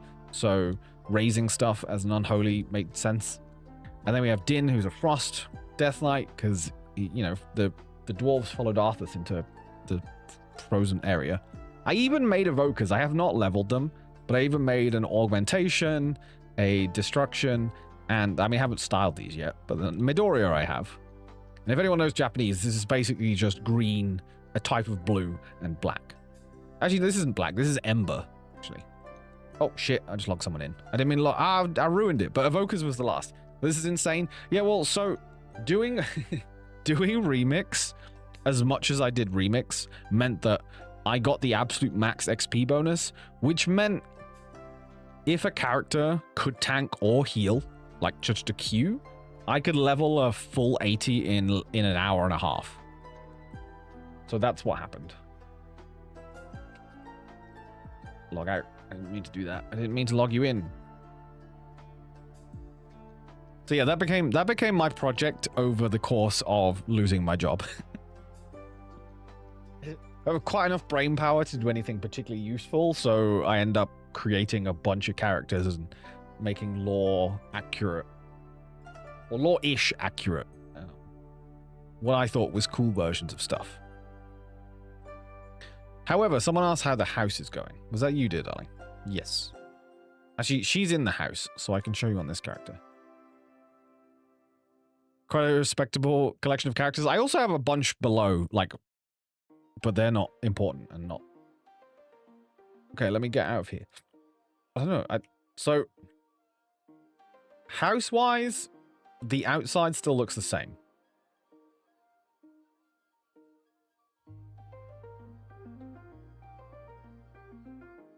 Wait, where am I? Why did it look like my house had been deleted when I turned? I got very scared for a second there. So yeah, currently my house looks as it ever did outside. I'm very happy with this. We are going to be unlocking medium houses soon, TM. So I'm curious if I want to upgrade to a medium house. But I wish I could kind of import that to the beta and try it out on the beta before I accidentally destroy all of this. But we'll see. So outside's the same. It is this very abandoned, like, shack with cobwebs and overgrown bushes and ivy and all that kind of stuff. If we go inside, there's not much inside yet. So, also, do you like my slime with all the eyeballs? It's very cool. Yeah, so this is still probably similar to how you saw it. I think I did this bit on stream. We have this, like, real basic bedroom that's going to turn into an actual bedroom at some point. I'm still at odds with what to do, because, like, I made this bedroom simply because I wanted this nook. So this isn't necessarily set in stone. I could put a wall across here and split it into two, potentially. Because I feel like this is a really big space and potentially too big for what it is. You have a slug for... Yeah, it's my anomalous. There you go. He's like an eldritchy slime creature thing. It's basically a blob of eldritch blood is what's following me. Love the cozy nook. Yeah, like, I think this worked well as the shape for what I needed, right? I think this is what I wanted for that. So everything is basically built off of this shape. Oh, I got my chest set from Diablo. I haven't even played Diablo yet, or the Paladin, but I did buy it because they had a chest set in it. Yeah, so I've got to figure out what to do with this. This is all going to be ruined. The idea is, like outside, where there's like the path to the front door, this is all going to be in ruins. You can see the doors hanging off here. This will have... I don't know whether to, like... I gotta see if there's like a curtain or something I can do to make this look rougher.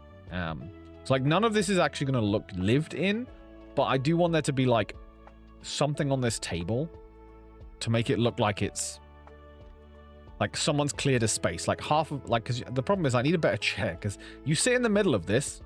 Also, I guess I scaled it because I'm sitting underneath it.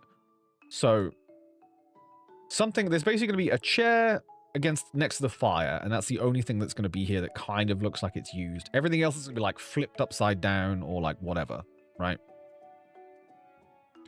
I feel like a million Draenei lamps in my home, so I think it's mine any kind of immersive. Hey, that's awesome.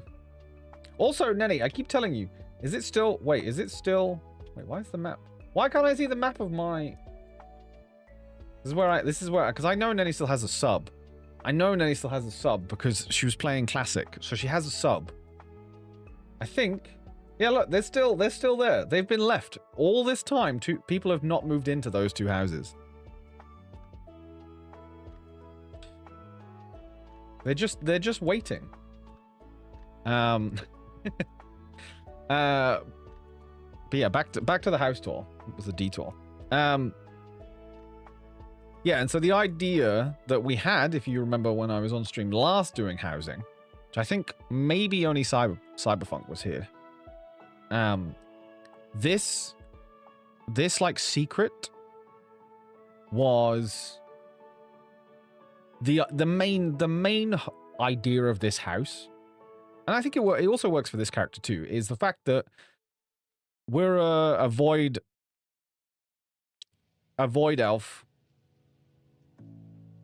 What? Smoking's account is inactive, and I fear if I move, someone else moves next, and we're separated. But I'm super thankful for the continuous offer. Do I need to gift your husband a month of WoW purely so I can say I won? But yeah, this idea is that my character is a void elf, which, for those of you who don't know, is a blood elf, which is a character on the other faction, which means I cannot build a blood elf house because I am not a blood elf. But I kind of came from being a blood elf. I'm like a corrupted blood elf, essentially.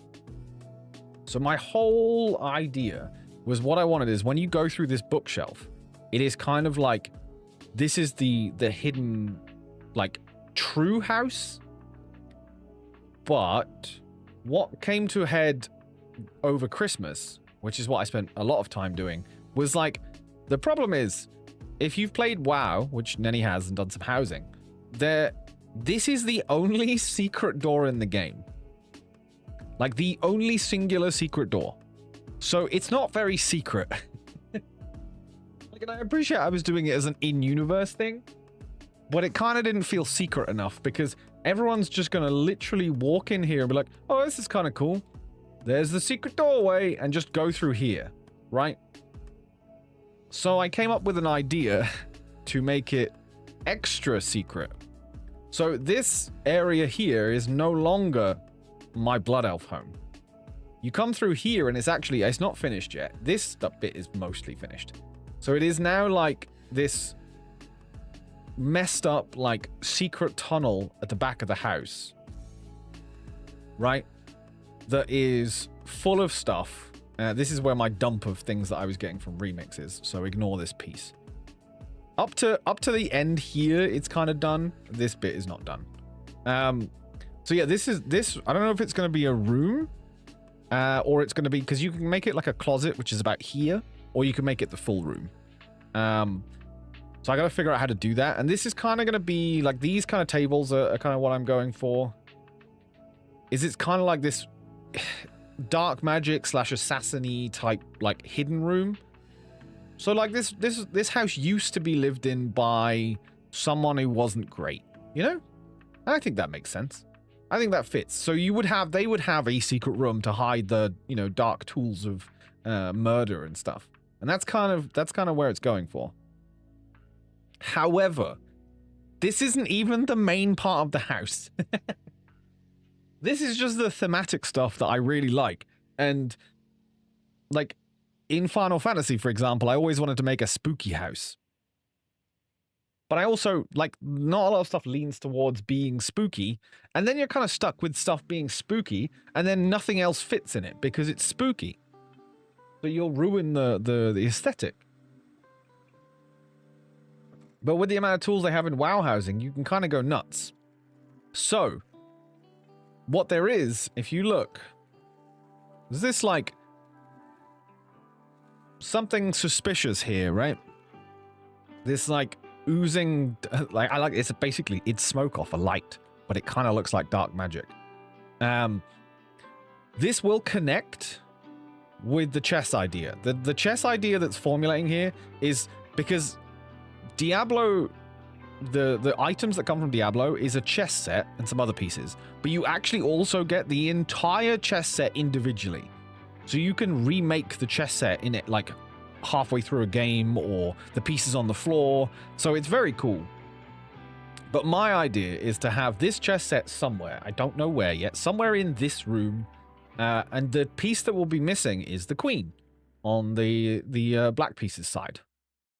And that queen is in here. So it's kind of like a subtle clue. And I will put that try and put that wispy black magic-y looking thing in the place where the queen is missing to kind of give you that hint. So then what happens is you find the queen, right? And then when you find the queen, it's interactable, because then this happens.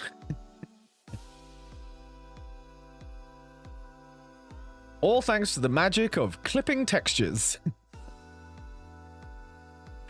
So now there is a true secret, and I can get out again if you look here. It does say elegant padded footstool, but we know what it means.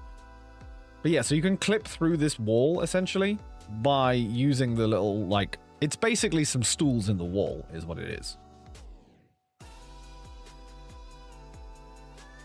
So yeah, clip through. Yeah, it is like getting into the void in Final Fantasy 14.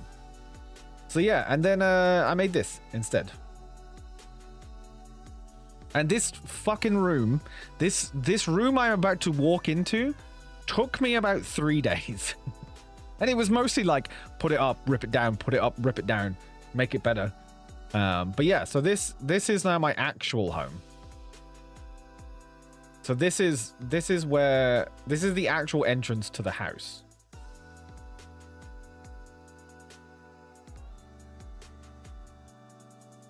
With its little, you know, seemingly magic doorway. Spiral staircase into the actual house. with with a magic I don't have double jump on this character. Hang on. With such details as a portal where the water comes from for the fountain. Completely unnecessary, but I had to stick the fountain in the wall, so I messed around with an idea to make it look better. We've even got some twinkling stars, because there's a banner that makes that happen. But it's not... I wouldn't say it's perfect. We need more wall designs. What I would like is a wall design that's plain, that you can dye. And that would save me on some item budget as well. But... yeah, this took a really long time. Mostly, honestly, the staircase itself feels like it would be the longest amount of time, right? Like this spiral feels like it would be the longest part. This was the easiest part of this entire room. The hardest part was deciding how to cap the stairs off, because I didn't want a void. I don't want like an open space. I wanted it to be like a like actual passageway. So there's these blood elfy like rugs along the top to kind of cap it off so it looks more meaningful. And then like crap tons of ivy, which what I would ideally want is something that looks like a wall or like a fence or like even like a planter that you can kind of put along there. But I didn't want loads of stuff that was clipping together because it would look shit. I kind of wanted something you could hide, and that's where the plant idea came from. And then we end up with like a million plants. We've got some leaves here. I also want this to be, because it like Nenny will know as a TBC enthusiast, the Silvermoon trees are more autumnal. There's no autumn tree. This is apparently an autumn tree. This is not an autumn tree.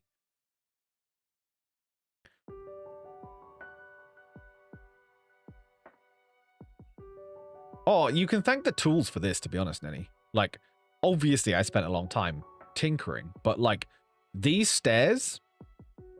I'm not opening the editing tools because I've accidentally moved these stairs too many times and nearly cried. But it's just one tick on the rotation tool. So if you ever want to make a spiral staircase, it is literally, you pick up a beam, have it straight like this, pull down on your mouse, and there is like a 50, I think it's a 15 degree, maybe less rotation that it kind of clicks to.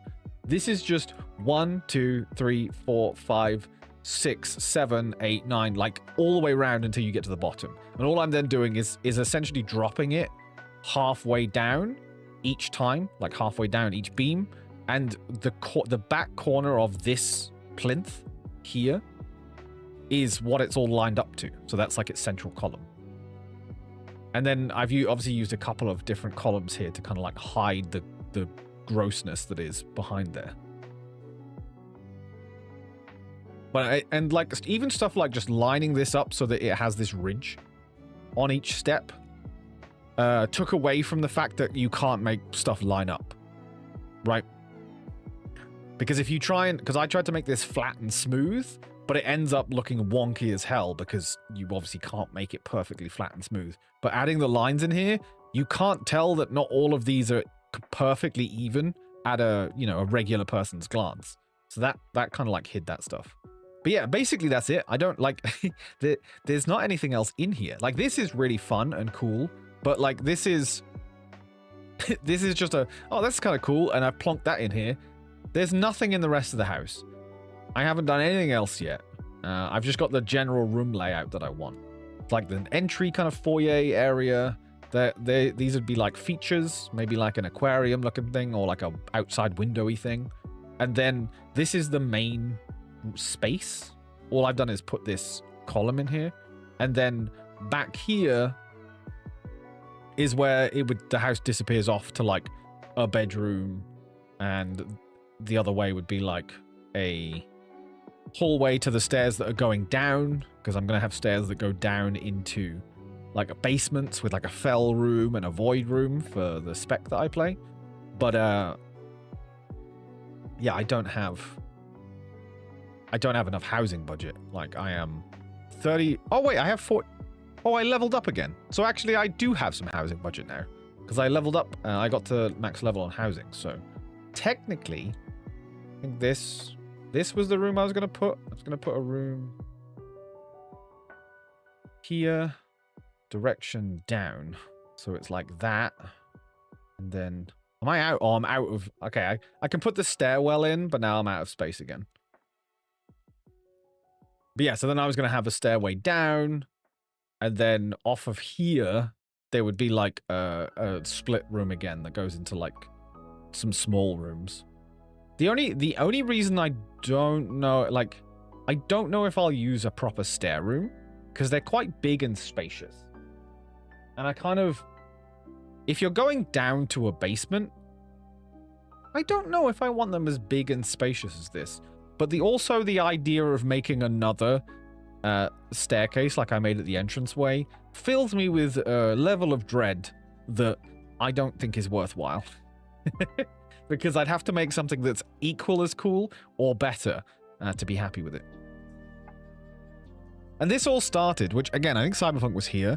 This all started because this pavilion thing I put up here as a test, as a mess around, and was like, oh wait, actually, I really like that. And it's the one from the Midnight Epic Edition. And that's where the whole thing changed. Because actually this is actually like above... If you look at... I can show you on the floor plan, actually. This is actually above the main house. So, like, if you go down a level...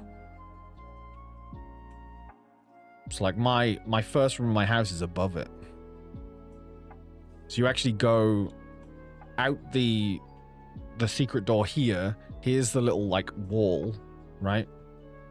Or the little tunnel, sorry. And then here's the little bad stuff happens room. And then the entry is through here. And then you spiral up through back here. So you're actually above the main house there. The columns glow by themselves. Yes. I think I can show you the item on the housing window. It is light. If it's gonna... It's pavilion, I think. Pavilion. Wait, is it not show? Eh? Wait, what is it called? It's large structures. Where the hell is it? No, not that. Structural...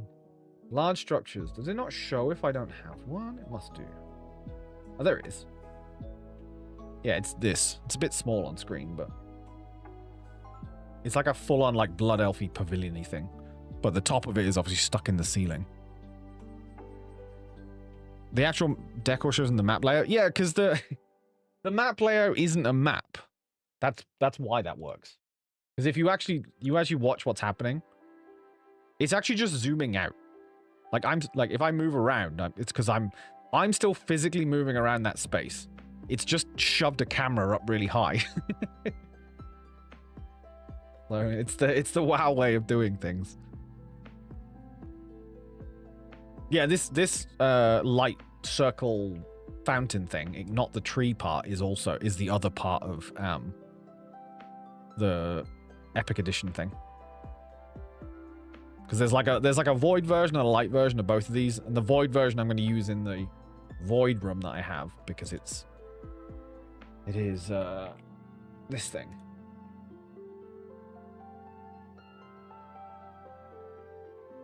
Because it creates exactly the same level of cool. But when you scale it up and sink it down...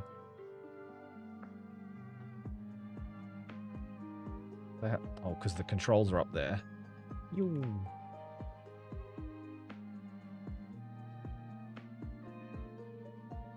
I can't see. There's not enough space.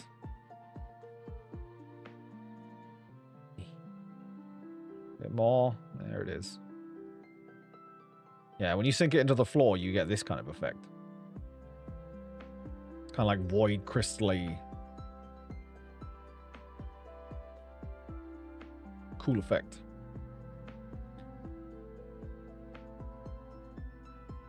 But I also saw someone made like a void portal-y type thing with the combination of that and the void fountain and stuff. So there's some cool options, but I'm just going to basically make them very small rooms.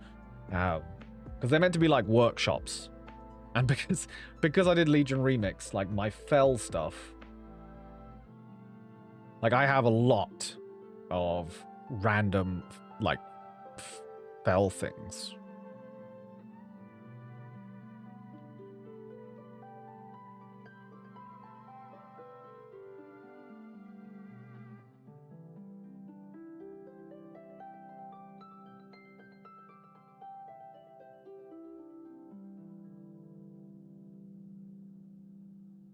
So we're like pretty well stocked for making a fell room.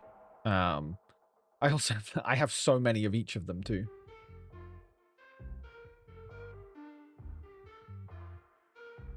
Yeah, exactly. Gul'dan knows where it's at. I don't think I have anything in this room, so I don't have to worry about deleting anything. But yeah, that's basically where we're at for the house. There's a lot more I want to do. I also, like, what's my... Because my budget, interestingly, so you see my budget up here is 942 out of 2050. So I've obviously used a lot of budget here. However, as of tomorrow in pre-patch, these white beams that I've used here, and I've obviously used some of them downstairs as well, any of the beams that I've used, they cost 3 decor. Like that. This number. They cost 3 place decor number. As of tomorrow, they cost 1. So the white beams alone, which are here, there are 50 in here.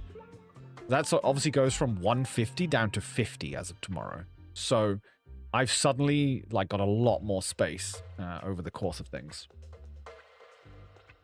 And these are like bars, like elven bars, like curved bars sunk into the ground, so they look like banisters. I don't think there's anything else particularly cool. Like most, I think I can fall. There's a hole here somewhere. Found it. Here you go. Now I'm stuck in the void at the back of my house. I need to patch that up at some point.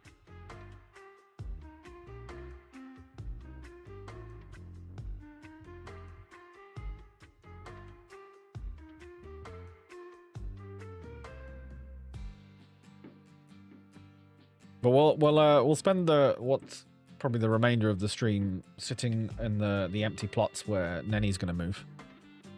You can direct unwanted guests there, Hole? Yeah, absolutely. Wait. Where are they? Here? Here. There you go. So mean. You know, that's what happens when you get, like, when you're the streamer, you get to do these things and no one can fight back. Oh, this one comes with a little... I haven't even looked at the plot properly. This one has, like, a little pavilion. That's cute. Didn't realize one came with a bonus. Does this one have anything? No, this one's just, like, slightly elevated, and you get this nice little ramp up to it. Oh, there's a chair in it. There we go. We'll sit in here.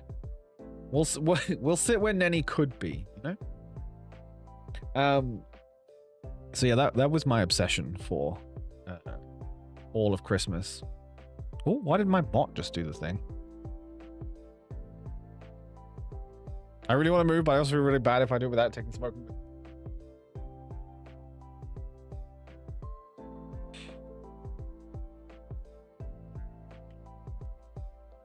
Look, I will 100% gift Smokey a month of sub to move his house. I don't know your husband, so it's very difficult to do this without you denying me doing it, but, you know.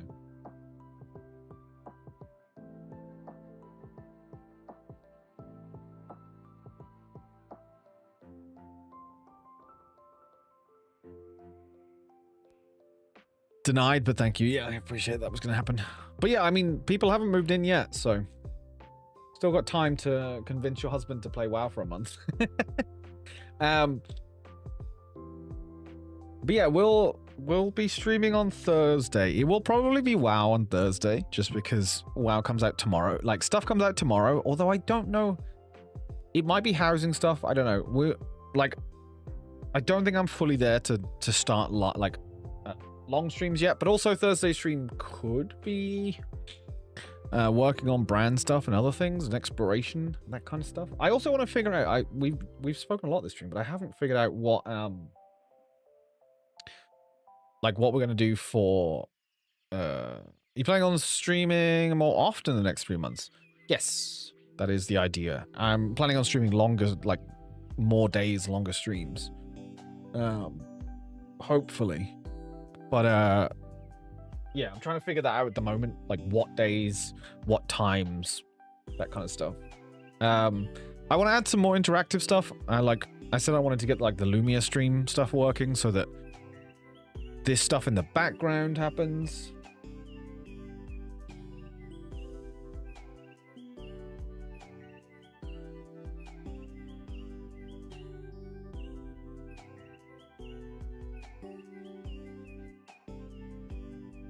You still wondering what to stream?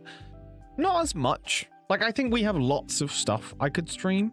Like, obviously, if the plan is to like grow, right? If to try and like find some new viewers and to, you know, to bulk out the chat a little bit.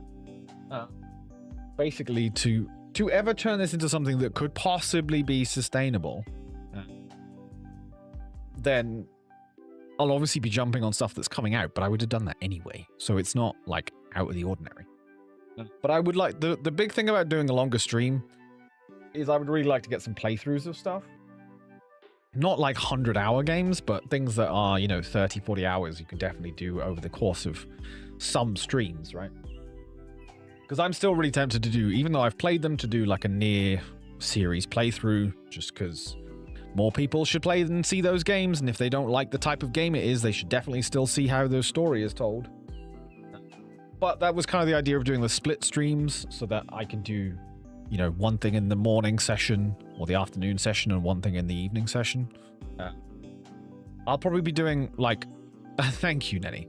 I'll probably be doing some more like arty stuff because I need to do a lot of like branding stuff for the channel. So I might, you know, like the earlier stream, for example, could potentially be spending the time to set streaming stuff up and kind of like make stuff and do things. Maybe.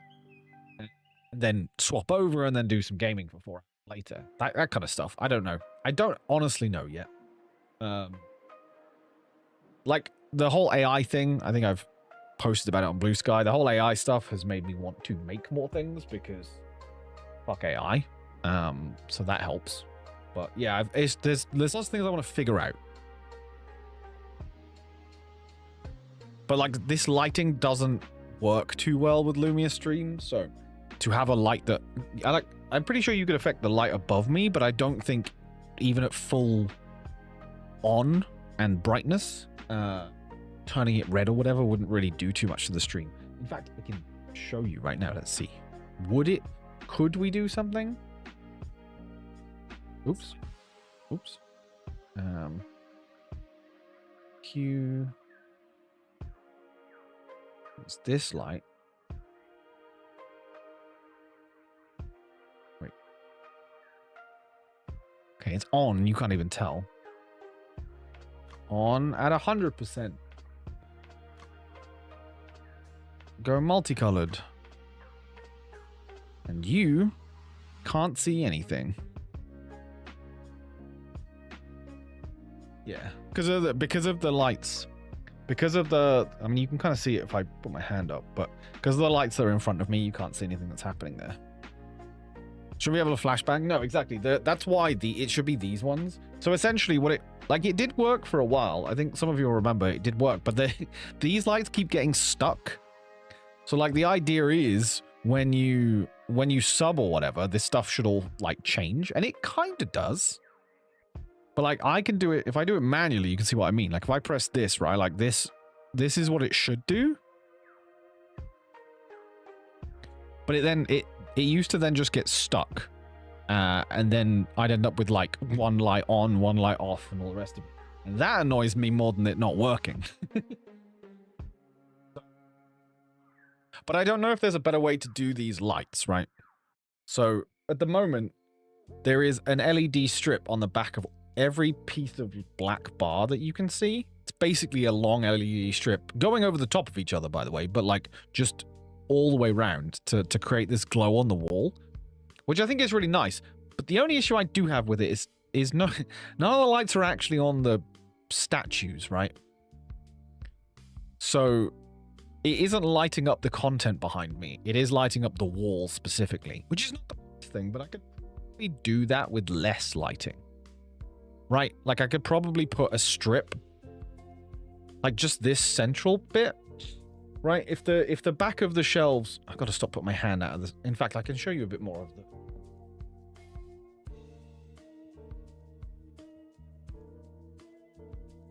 Well, ignore the box of rubbish you can see. But yeah. If you imagine that there was lighting here. Oh god, it's so difficult doing this in reverse. So like lighting here and then across and up. So it was just these two pieces, because obviously now you can see lots more because of where I'm zoomed in. But you wouldn't be able to see most of this in the shot. But you could, I guess, if we were going to do more. I would have to just simplify the lighting a bit. And I think you could probably get away with maybe like a strip up here and then a strip on this shelf, perhaps. And maybe do the back of this thing as well. So that it's, because, again, this shit wouldn't be here. There should be a statue here, but they haven't made a Xal'atath statue yet. And the Lilith statue doesn't exist anymore, so I'm kind of stumped. But, yeah, so if it's just these pieces, then when we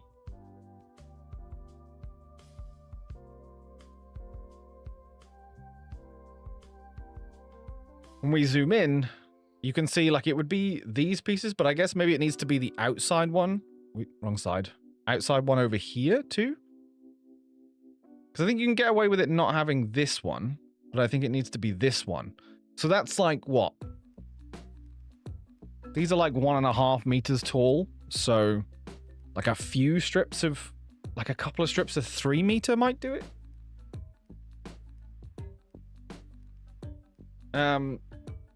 So I could potentially do that, and change the lighting that way, so that for you guys it's not too different. Because then if we put lighting on the front of them somewhere, like under the, again, show you a shelf you can actually see, like under here, so that some of the light's coming down onto these guys. Because realistically, I mean, a torch is not the best option here, but I don't have any other lighting right now. Because, like, at the moment, there's no... Sorry. I caught you, though. At the moment, like, aside from the fact you can now see all the dust, like, there's no light. Having some light would be nice. Which could be, obviously, in addition to what we have now. But I don't know if that makes the most sense. Or it's just spending a butt ton more money and covering exactly the same lighting pattern as we have now, just with lights that work better. Personally, it's the previous background to any stream. I appreciate that, Nenny, very much. I do very much like how it is. The fact that the ones over there, which you can't see now, are kind of broken is slightly annoying, but it's not exactly a bad setup. It sits very well, but I definitely, even if I leave it like this, I mean, the other option obviously is I could leave it like this and get some full RGB strips to go under here, to put some light down onto the shelves, which are the ones that have the ability to flash and whatever, because that actually might be a better idea.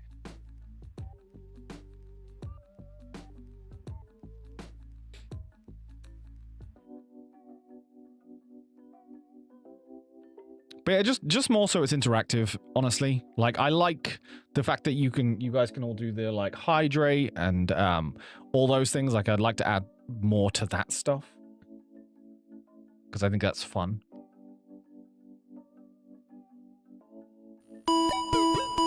Yeah, there you go. I already drank because I said the word hydrate, so I'm gonna co-opt that one.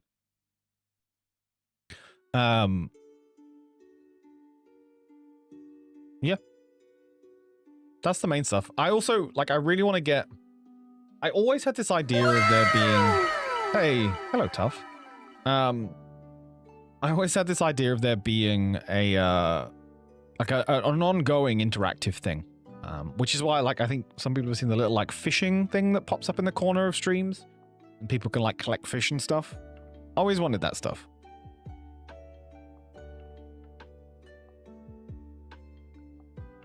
Me and Bubba watching from bed for my nap. Oh, well, I appreciate you tuning in so early. Hope you had a good nap.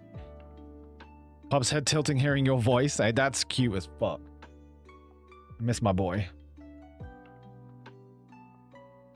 Like what interacts with the stream is a way if you work on art or modding a game or playing a game when it interacts in some way. Yeah, I mean the game, like that's what someone was playing Cult of the Lamb last night that I watched and I was like, oh man, the modding in this game is so good. Like with the extension that lets you make a cultist like exist in the game. I think that's as far as it goes, aside from being able to give you some more resources. But it's cool. I like that stuff. And obviously, like, naming characters and all the rest of it.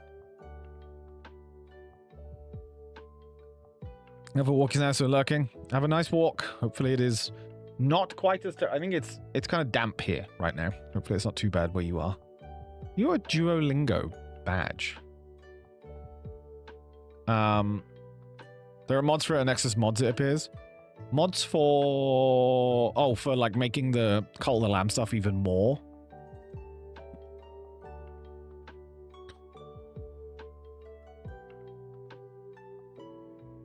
Yeah. But yeah, I wanted something that I also wanted some, because like, I mean, realistically, what I need to do is explain to my housemate that he should stop working and make me a game for stream. Because basically, if you look at the fishing one, which I don't know if I can find it. The fishing one is essentially gacha, right? Because, I mean, that's kind of what fishing is if you really break it down. But it's essentially you spend some points. What are the points? Maybe you can poke Ebroth. I could, but I can't, like, abuse Ebroth into doing stuff for me. Whereas, like, you know, Tom lives here, and I can just basically, like, make his life hell. I mean, look after him very well. Until he leaves.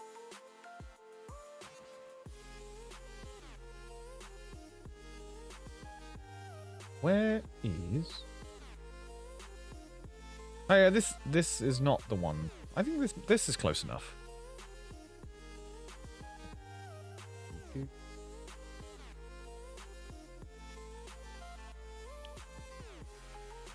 See, I like this. Ignore the buzzword stuff.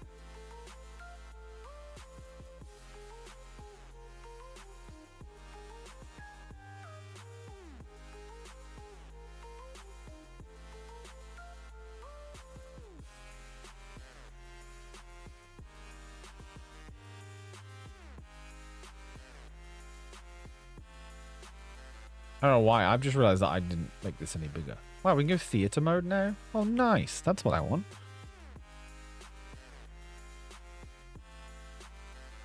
It does let you add your own catches in this now. But the styling is still like, it's basically like literally this, but with a styling that befits us more. Be less like, I feel like it would be, in this stream, it would be less fishing and more like reaching into like something eldritchy, like a portal or, you know, like a,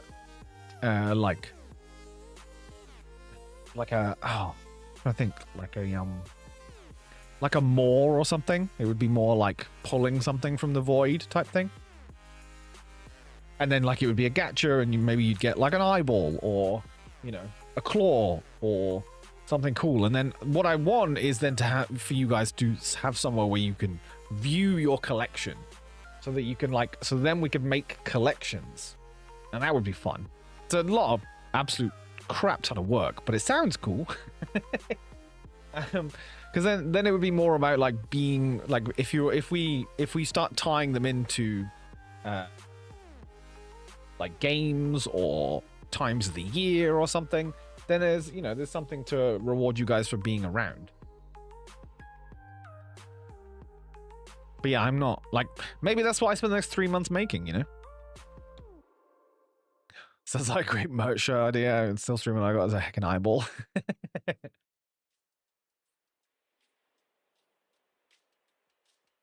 But But yeah, that's essentially that's like end game, which I would love to have for the stream. Because I know like Carnage has like essentially like make your own Miis, and then they kind of display when you sub and stuff, which is cool, and I think that could be very fun. But I don't like the way that they went with those, and that's like a heavily art focused thing, to make it customizable, right? But like a lot of this stuff the problem I have is a lot of this stuff is all dependent on making other people do the stuff. So either I need to learn how to do all of this stuff, or I need to again trap the programmer that lives in my house and say he you know, he's not allowed to live here anymore now that it's my house and not his, unless he works for me.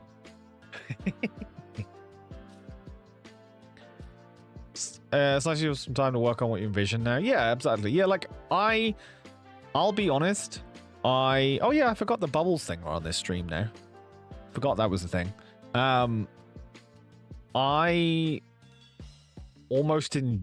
think I almost enjoy the like tinkering and the setting up and making all this crazy stuff more than I do in general, like the actual streaming part. If I had to pick which bit I could do more of, I would probably be able to do more of the tinkering stuff, because as Tough is very aware, all this kind of stuff never annoys me. Like when it breaks, I'm always like okay, we'll find a way. And then, you know, I've spent 6 hours to fix one thing. Like it doesn't really bug me. I kind of like enjoy that, but I think that's because I was abused to do that as a child, because I was the only one whose brain worked this way to fix things when, you know, technology was now like starting up. Like I still remember fixing, it was my best friend's dad. I fixed his Excel spreadsheet that was all of, I remember it was all of his patient list. He was like a top urologist or something, and I think that he couldn't see the results of, like, I don't know whether it's like the notes or the bios or whatever.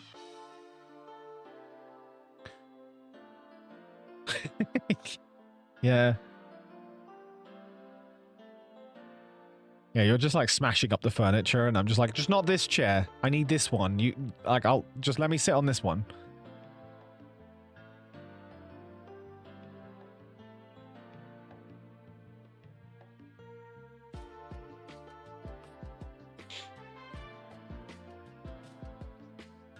Yeah, I will confess. So there's lost behind a desk for hours sorting cables. There are degrees of cable management people. There is no cable management, and they're just all over the place. And they're hanging out at the back of the desk and all the rest of it.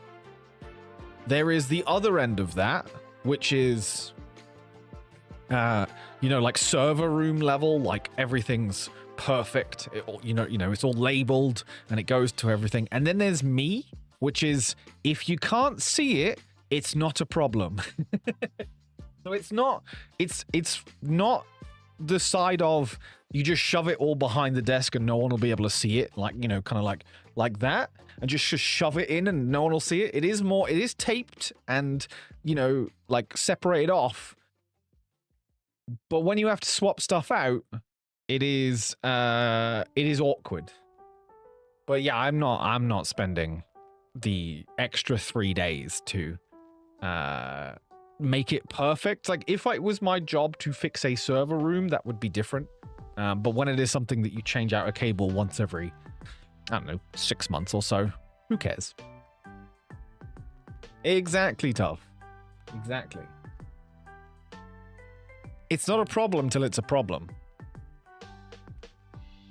Although my current desk is worse than I would like it to be, because I pulled out half of the system to put it back in again. So the original system now doesn't work. But again, this is the catch-22 system of I'm going to redo everything in this room in some way. So I don't want to do that until I'm doing everything.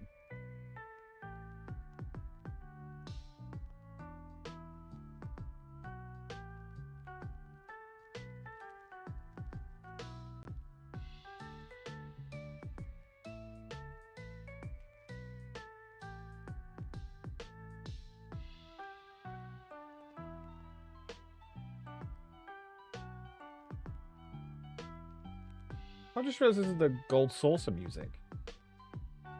Oh, it's bloody reset day in Final Fantasy. I'm gonna do my raids and stuff. AFK now. Have a good walk. Tell Puppy to behave.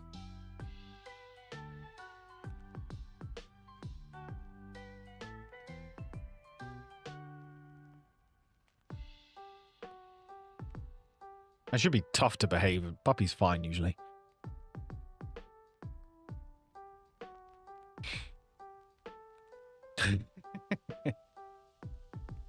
But yeah, that's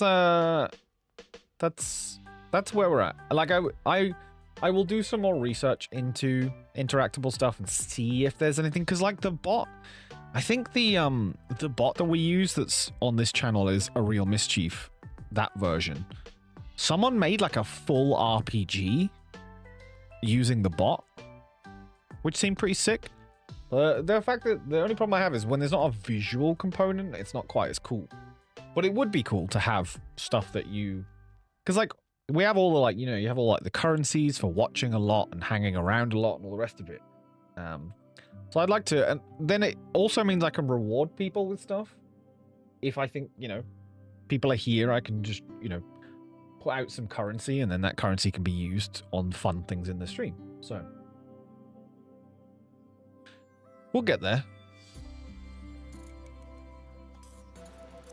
But this is like obviously stuff that you would usually do when you have a lot of people. So one that was like an idle RPG, but you're able to interact with your characters and go on quests. Oh, I think I do know the one you mean. I've forgotten what it's called now. Yeah, there's also a few that just like let you have characters that run around here, which I think is cute. But like, I kind of want something that's all in one. There's also which we'll probably end up using. I don't know how much it costs, but there is it's called Streamily, I think. It is essentially subs can upload sounds for themselves, so that every time you sub, it's your specific sound that plays. So it could be, you know, it can be a silly sound, it could be a clip of me saying something dumb out of context, which is usually what happens, and it's what Preach Gaming uses, and his community just basically troll him all the time. So that's kind of fun, because it can be like literally like your favorite video game, you know, tune or sound, and you can set it for, I think you can set an image too, so you can have an image and a sound, so you can basically create your own stream alert, which is fun. So we'll probably end up using that. But yeah, I'd like it if stuff can tie in, that would be fun.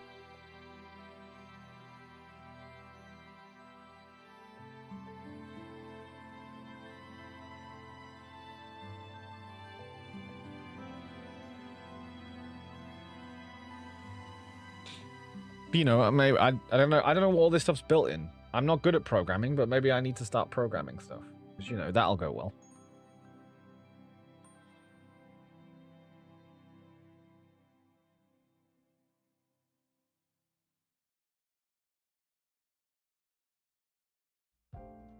Oh, and don't forget, I don't think Nenny, I don't think you're playing regular WoW, but it is pre-patch tomorrow, and all add-ons are going to break until they're updated. They always kind of do, but this is a special one. If you log in at any point.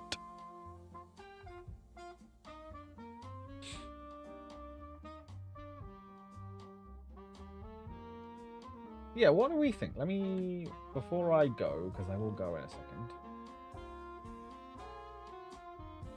If I'm going to do, you assume I'm using add-ons? I feel like most people use at least a couple of add-ons, even if it's not major stuff. Thank you, Nenny.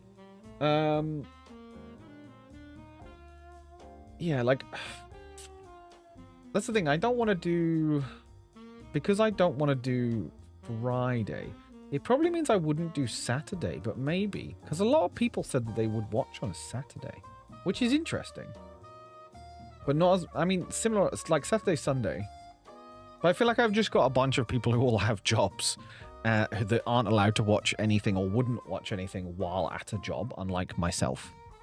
Which is where the skewing... Because I quite literally don't have Twitch turned off, so I have no idea when people actually watch streams.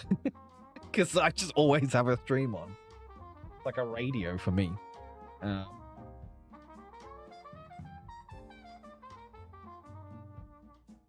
yeah, I don't know that, like 3 to 4 days probably.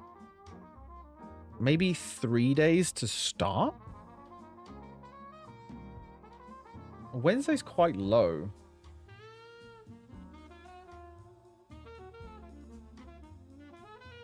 What is that? Is that Thursday? I mean, you could do Tuesday, Thursday, Saturday. Right? If you were to start at 3 days. Potentially.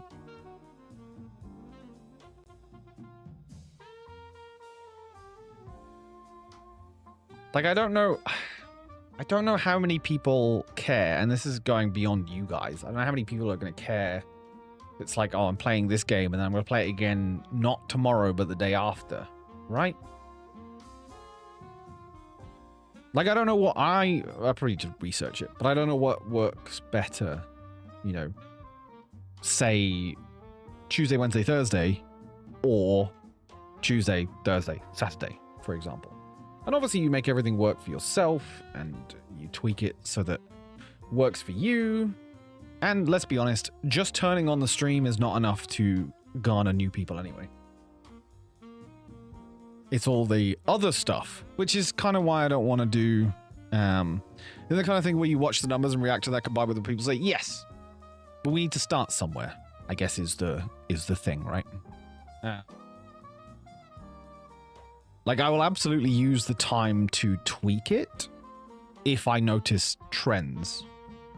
But I'll be honest, I need a few more people in chat before, unless it's very stark, I think before we'll notice a good trend of like, oh, more people seem to watch here.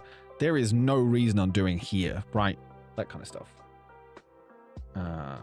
But most of this is just going to be fun. So for the most part, I want to make sure that we're just having a laugh and there's all the stuff that we want to watch there. I want to make sure that the YouTube stuff is currently terrible. I want to make sure that that's better so that when folks miss a stream, they can go watch the YouTube to catch up if they want to. But they can also, so they don't lose it on Twitch. That's the only reason I do it now currently is because no one watches on YouTube, but the videos don't go away. That's the big one. So yeah, I don't know. We'll see. We'll see. But I like I said, I think I like the idea most of doing blocks. So 12 till 4, 6 till 10, for example. Because then I don't have to worry about eating. Because that's the only thing. I don't like the idea of eating on stream outside of, you know, a snack. And I think I would die doing 8 hours, at least initially. But having the idea that I could go watch an episode of anime, cook / eat some food for actual proper, you know, dinner, and then come back and stream some more sounds pretty nice.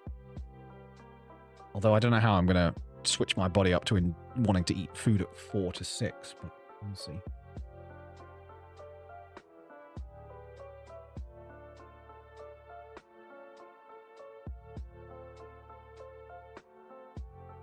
I could also use the earlier streams to work in, like on stream stuff, and then the later ones to do the game or whatever. But if we've got, you know, what's that? What? 24 hours a week of streaming would be pretty impressive. Like a game. And actually finish something, chat. Imagine finishing games. I say imagine finishing games like I do that outside of this. Because most of the games I play are continuous online video games.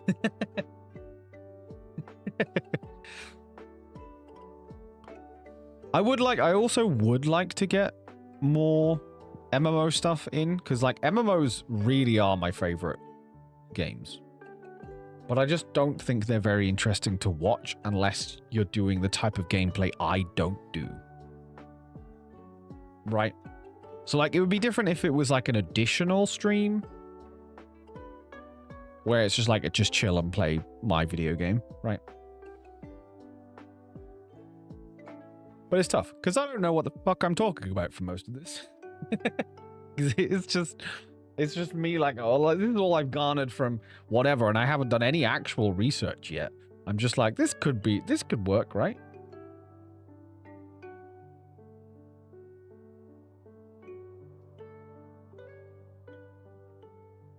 What?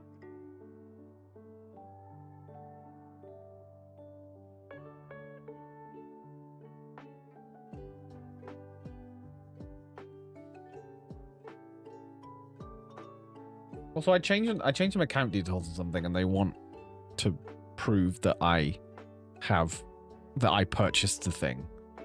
But the thing was purchased in 2018. I don't have any idea where or how that was purchased, to be honest. I think you try stuff and see what sticks. Oh, for sure.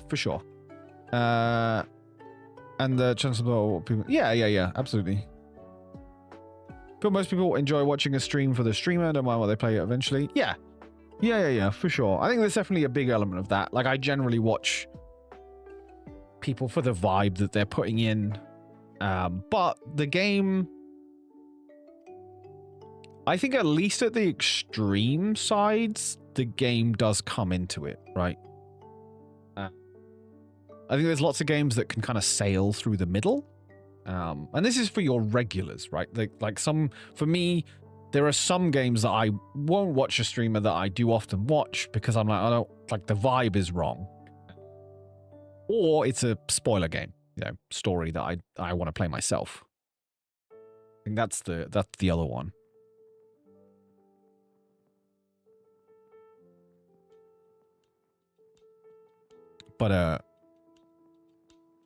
But I want to stream some story stuff that I know. That's almost just because like I want to record that it exists out there. Like the Nier series has always been one that I've been considering because like it's literally on my arm. So having that there would be awesome.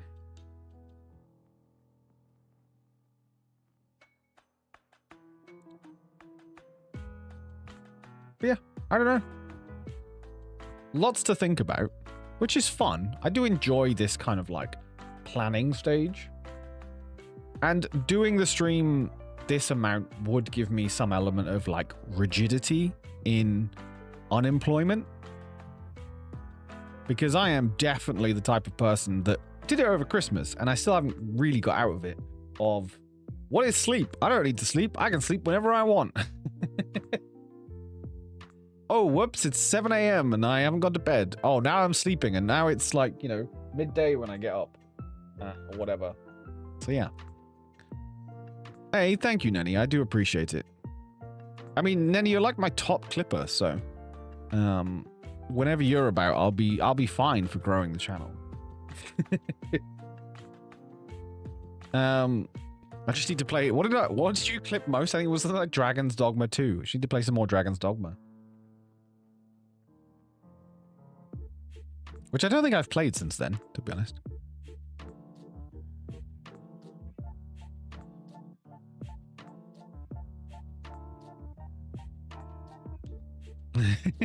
They were particularly chaotic, even for me.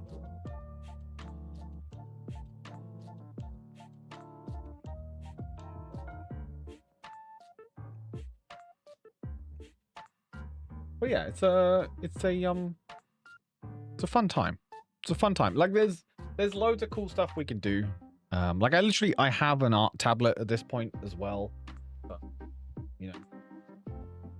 at worst we can do some, hey, look how bad I draw, because I haven't drawn on digital ever. And I haven't drawn with a pencil in like 15 years. Here you go. I keep being tempted to pick up Larian's Divinity games, but I'm unsure after the peak that is Baldur's Gate 3. Drawful, that's a Nenny. Well, no, Gartic phone, I guess, but they're the same kind of thing, right? That's a Nenny thing. I'm really bad with those kind of party games. Sorry, we were talking about Divinity. You distracted me with Drawful. What? Okay, but this will be the last thing because I'm gonna go get some food. But like, what do you like about Baldur's Gate if you distill it down? What would you say are, if you're struggling, what are like your 3 things that you really enjoy about Baldur's Gate 3? And I can help you if you should play Divinity. Because I backed Divinity 1 and 2 on Kickstarter. I have about 70 hours in Divinity 1. I never finished it because I was playing it with someone. And Divinity 2 we won't talk about because I was trying to do a co-op run. Or I was forced to try and do a co-op run. And yeah, that never turned out. I really, really want to go back to them to the point that it's another on stream kind of game almost. But they're really fucking long, so I don't know if I can do that.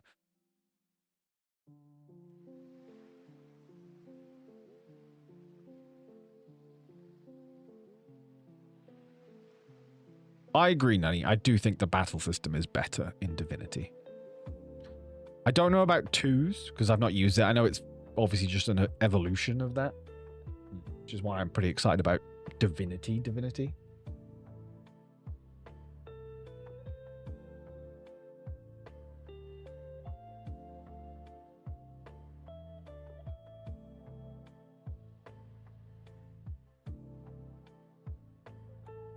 Damn, I actually drank enough. I've drank the whole bottle. Currently having save game issues with our BG3 game? Was it because you've like modded stuff to Oblivion and it's got confused? Or...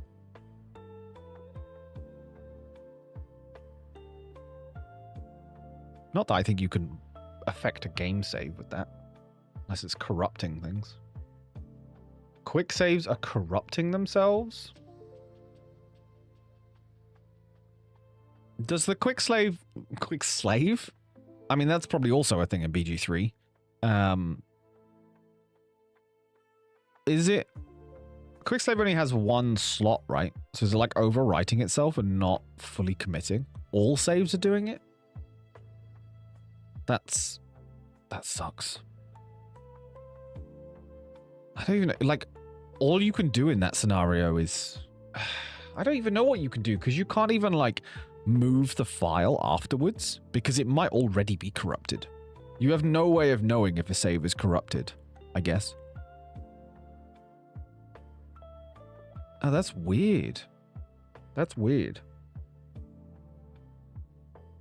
Well, I hope that fixes itself because holy crap, that sounds awful. But no, Divinity 1 and Divinity 2 I think are incredible games. If it's battle stuff that you really enjoy, Divinity's incredible. Story stuff, it's really good, but obviously BG3 has the level of detail and polish that they didn't have the budget for in the other 2 games. But the DNA is the same. Like, BG3 would not exist if Divinity wasn't made. Right? And you definitely, you definitely affect things. And I still remember that Jesse tells it all the time. Jesse Cox, the streamer, I remember he went to like an event to play Divinity 2. Or was it Divinity 1? One or the other. But it was like, there was like an animal. And he was like, I'm going to kill the animal. And he killed the animal. And all the dev team, like the blood drained out of their face. Because they were like, it's a quest giver. Like he's just ruined his like playthrough. But like, if you do that, there is another way to get that quest in another point of the game doing other things. Oh, great Twitch ads. Hey, you got them this time. I went to bed, thanks for streaming the chat. Your job situation. Thank you, Nenny. I appreciate the absolute kind words and hanging out and asking so many questions and just being generally lovely. So go have a wonderful sleep and hopefully I will see you at another one.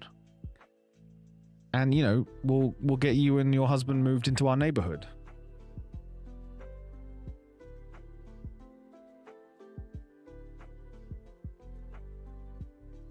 I'll wait until Cyberpunk's back.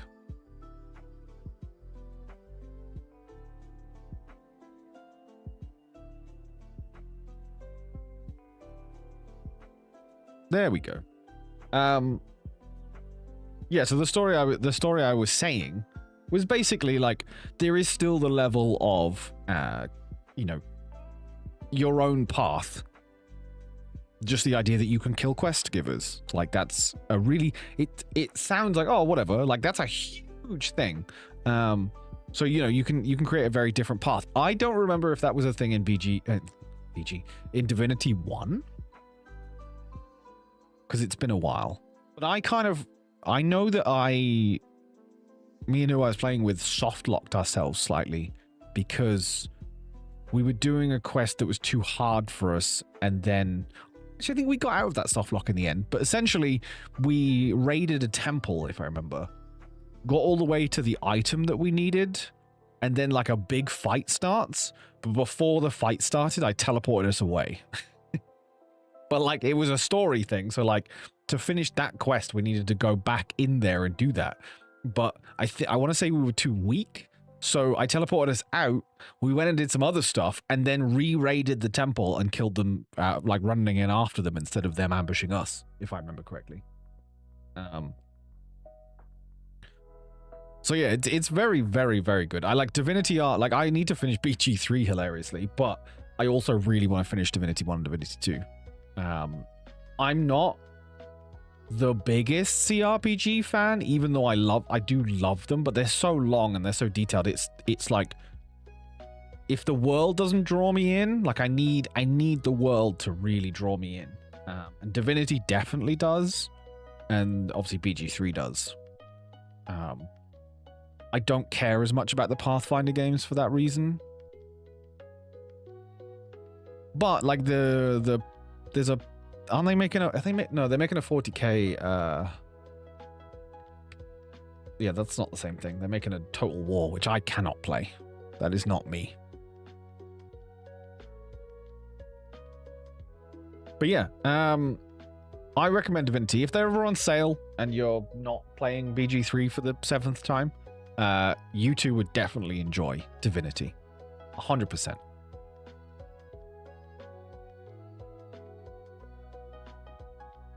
And I do think that Divinity, like they're calling the third one Divinity, which kind of, and they have said you don't need to play the other games, but I feel like you're going to benefit a lot from playing the other games, right? It feels like even if you don't need to, it feels a bit like you don't need to play Fallout games to watch the show. But you do get an extra layer of cool if you have. Hey, did you eat anyone? I know Poppy didn't, but welcome back. I'm now going, by the way. So you've come at the best time, so you get to say goodbye. You almost did. Was there a cat? Or did someone come around the corner?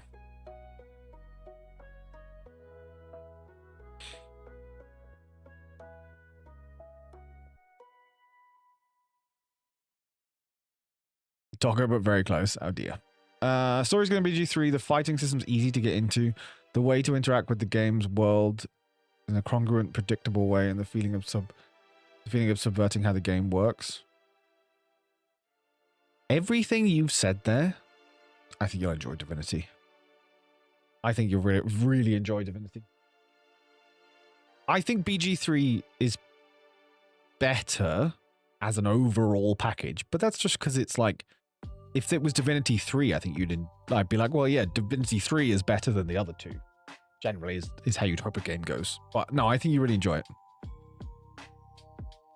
Story, I'm just starved for decent narrative games. I can't, like, narrative is such a personal thing. But I think that Divinity will do enough for you, hopefully. You did good, though. Just one big balk. Hey, well done, pup. Well done. All right, chat. I'm out. I'm going to go eat, I guess. I was gonna tidy up, but as you evidently saw with the box of crap next to me, I haven't done that yet. Oh, I need to. Oh God, I keep forgetting. I need to do the stupid woman in in WoW. The Kaizera, whatever the name is of the last delve boss. I'll try and get the mount that I forgot to get before pre-patch starts in like 5 hours. It is, but I mean, games that don't just shove a story in there just to say, we have a story. Again, I do think Divinity, it's not a cool mount. It's just the, like, you know, the Delver, like, thingy one, like the, like, dirigible. It's just like a color variant for that. I actually want the toy that she has, and I feel like it would be easier to do it now than tomorrow when the squishing happens. But she has like a void toy where I don't know why I'm doing hand motions. I'm a fucking wolf. But it has like void effects coming off of it.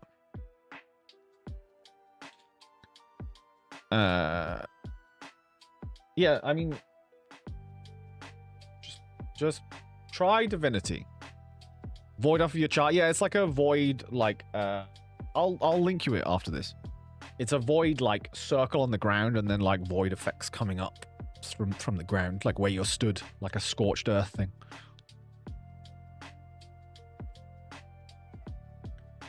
Okay, chat. My face is back, so I'm going to leave. We'll definitely be streaming on Thursday. I don't know if we might be doing more yapping or we'll be playing WoW, one or the other. And then we'll start thinking about these longer stream days. See, this stuff's cool. And Tuff doesn't realize I'm like, I need all of this art. Thanks, bye. Gonna